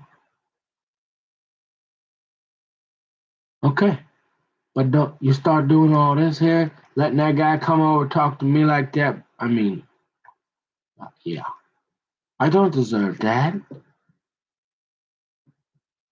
I don't. And if I didn't explain that, you get enough of that. Oh yeah. And I don't know how to go up to a Home Depot without acting suspicious, even though I worked for one. Yeah, I probably don't. Well, when you're at Schumacher Field and getting a drink out of the faucet while there's a baseball tournament and it's 150 degrees out in July, we're not sure, so we might as well just keep writing stuff. Letting guys do that to you before so much is on paper, they're like, you're lost cause. No, not me. And the fact that, if Hondo would take a look at Bobby, okay, if anybody's a lost cause, it's him and Melissa. I mean, when's the last time Melissa slept? Last time she got, arrested? And then she might have slept for a few days, and they might have made her go to treatment for a couple. I mean, other than that, she pretty much been awake for how long? 20 years? Dangerous people. And you wonder why I get nervous when people won't even hide their meth pipe? If somebody won't even hide their meth pipe, yeah, you gotta just say, hey, I'll see you later. But I'm out of here. If they're that comfortable, man, that's scary.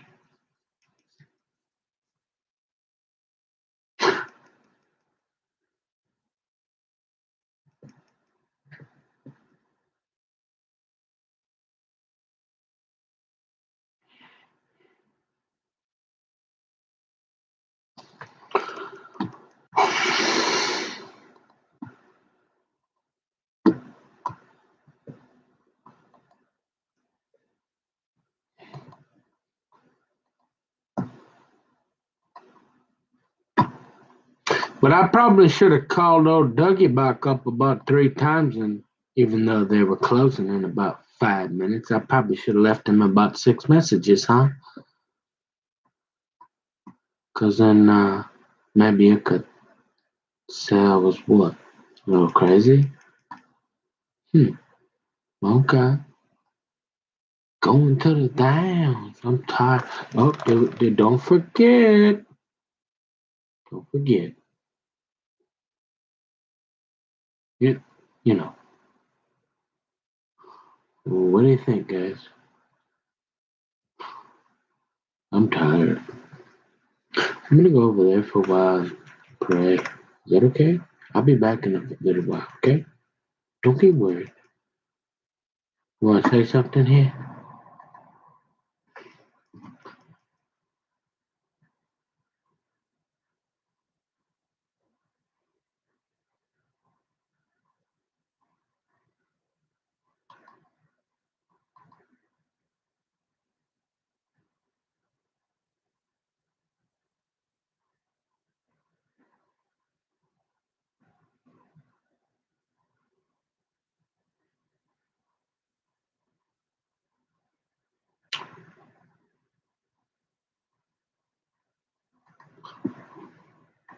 Mm. Well, so I'm thinking we'll probably get on there. So we made a little progress today. Getting back kind of to our regular scheduled program. We got our morning Bible reading out of the way a couple hours earlier. We didn't dribble on, going on all the sidebars that we've had to feel like we needed to, you know. We finally kind of leveling off here with some information out there, and as needed, we'll add to it.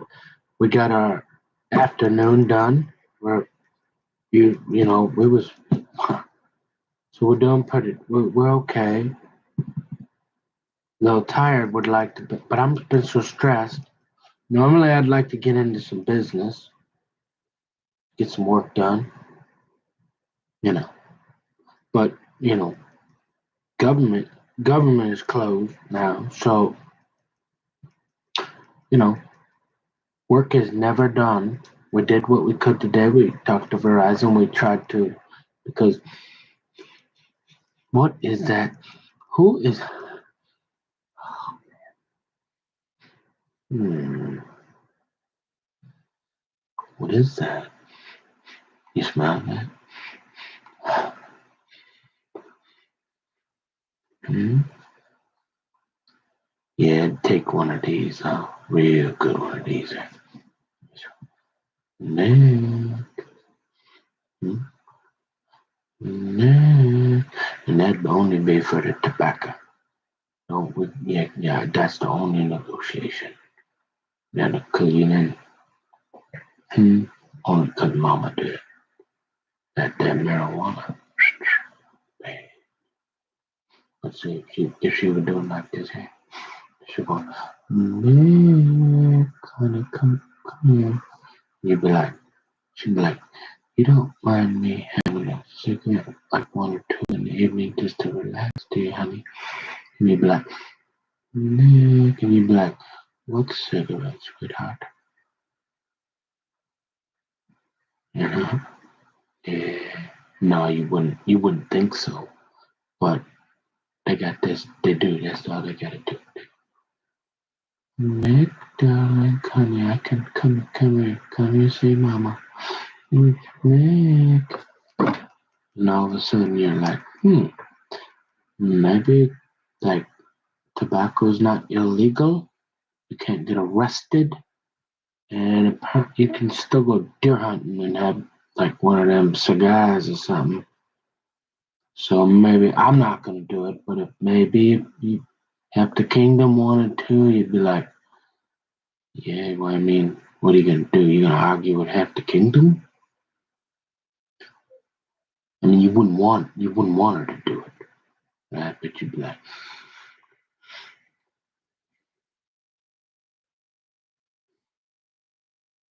you don't want her to get her binoculars out, do you? Oh snap!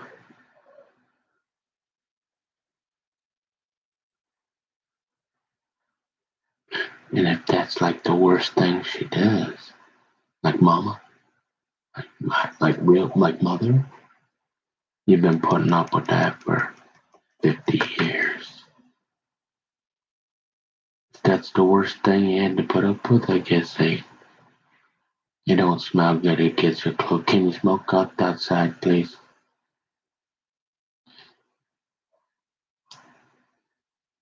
Because there's a lot of problems, and hey, people that think it's, yeah. When you get to the point where you don't even feel like you need to even cover your meth pipe up, yeah, you might want to like go to treatment or something, because they have.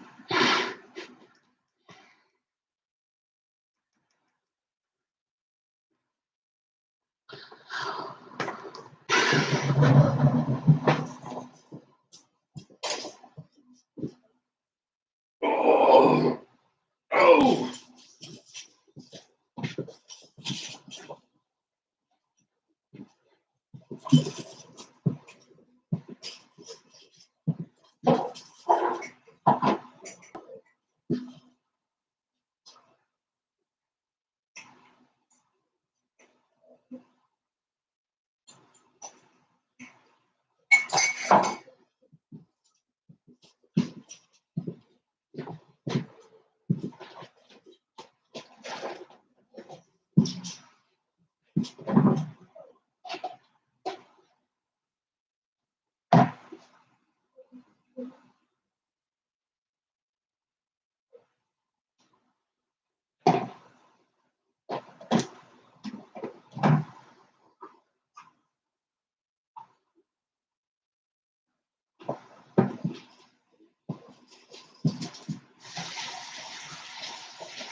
Well, you know what I mean. Like, like the government's not closed, but it's official business. You know, it's not the bankers' hours. I mean, all the bankers went home.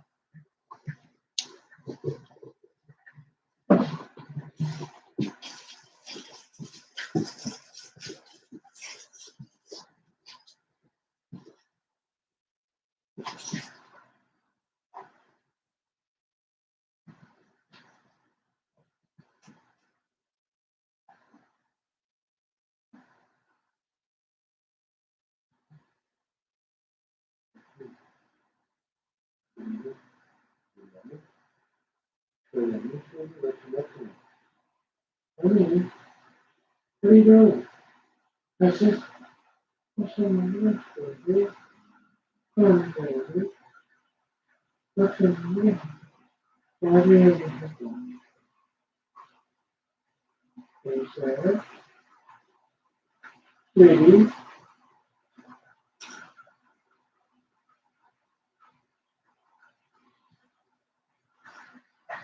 What's on my list, baby? What's on my list? You want to come to the car? I'm Sarah. What's on my list? What do you look like that, baby? What's the matter? Honey, what's on your head, baby? It's okay, baby. Okay, you want me to wipe your ass on it? Baby, how come you look so like that? Hey, really? Look, look, what's the matter? Matter? What's the matter with my baby? Oh, that's okay. You're my baby. You're my baby, baby. I love you. You're okay. You're okay.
No, no.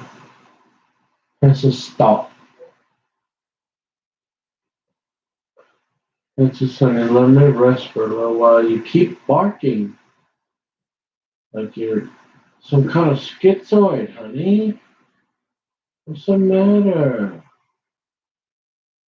Can you stop barking, sweetheart? Okay?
You need help? You want me to carry something? What is it?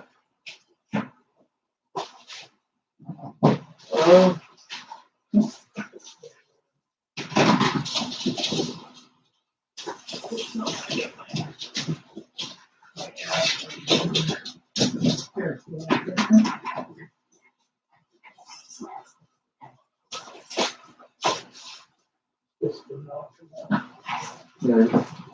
Come on, lay down.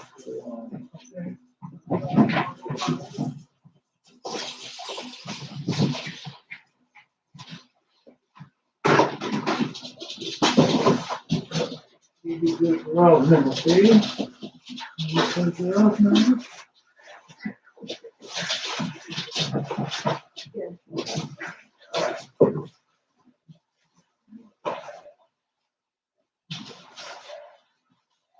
I gotta get ice. What? I said I gotta come down and get some ice there with it.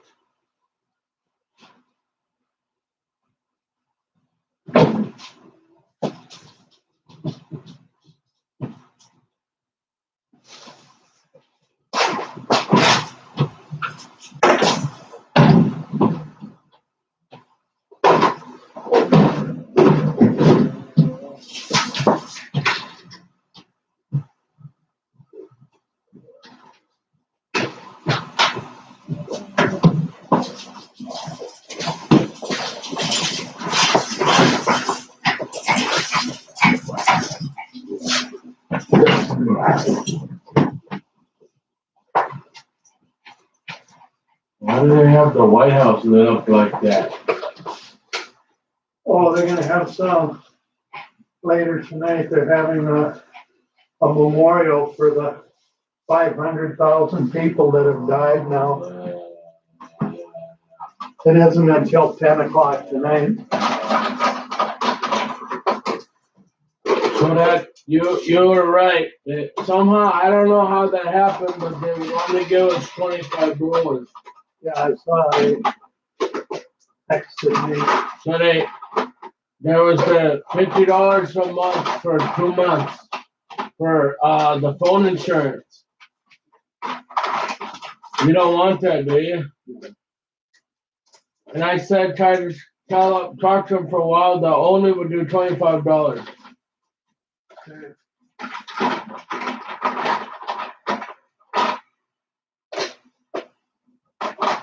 I don't know how it got on there. It don't make no sense. I didn't do it. I don't think I did. Why would I do that? We never had it.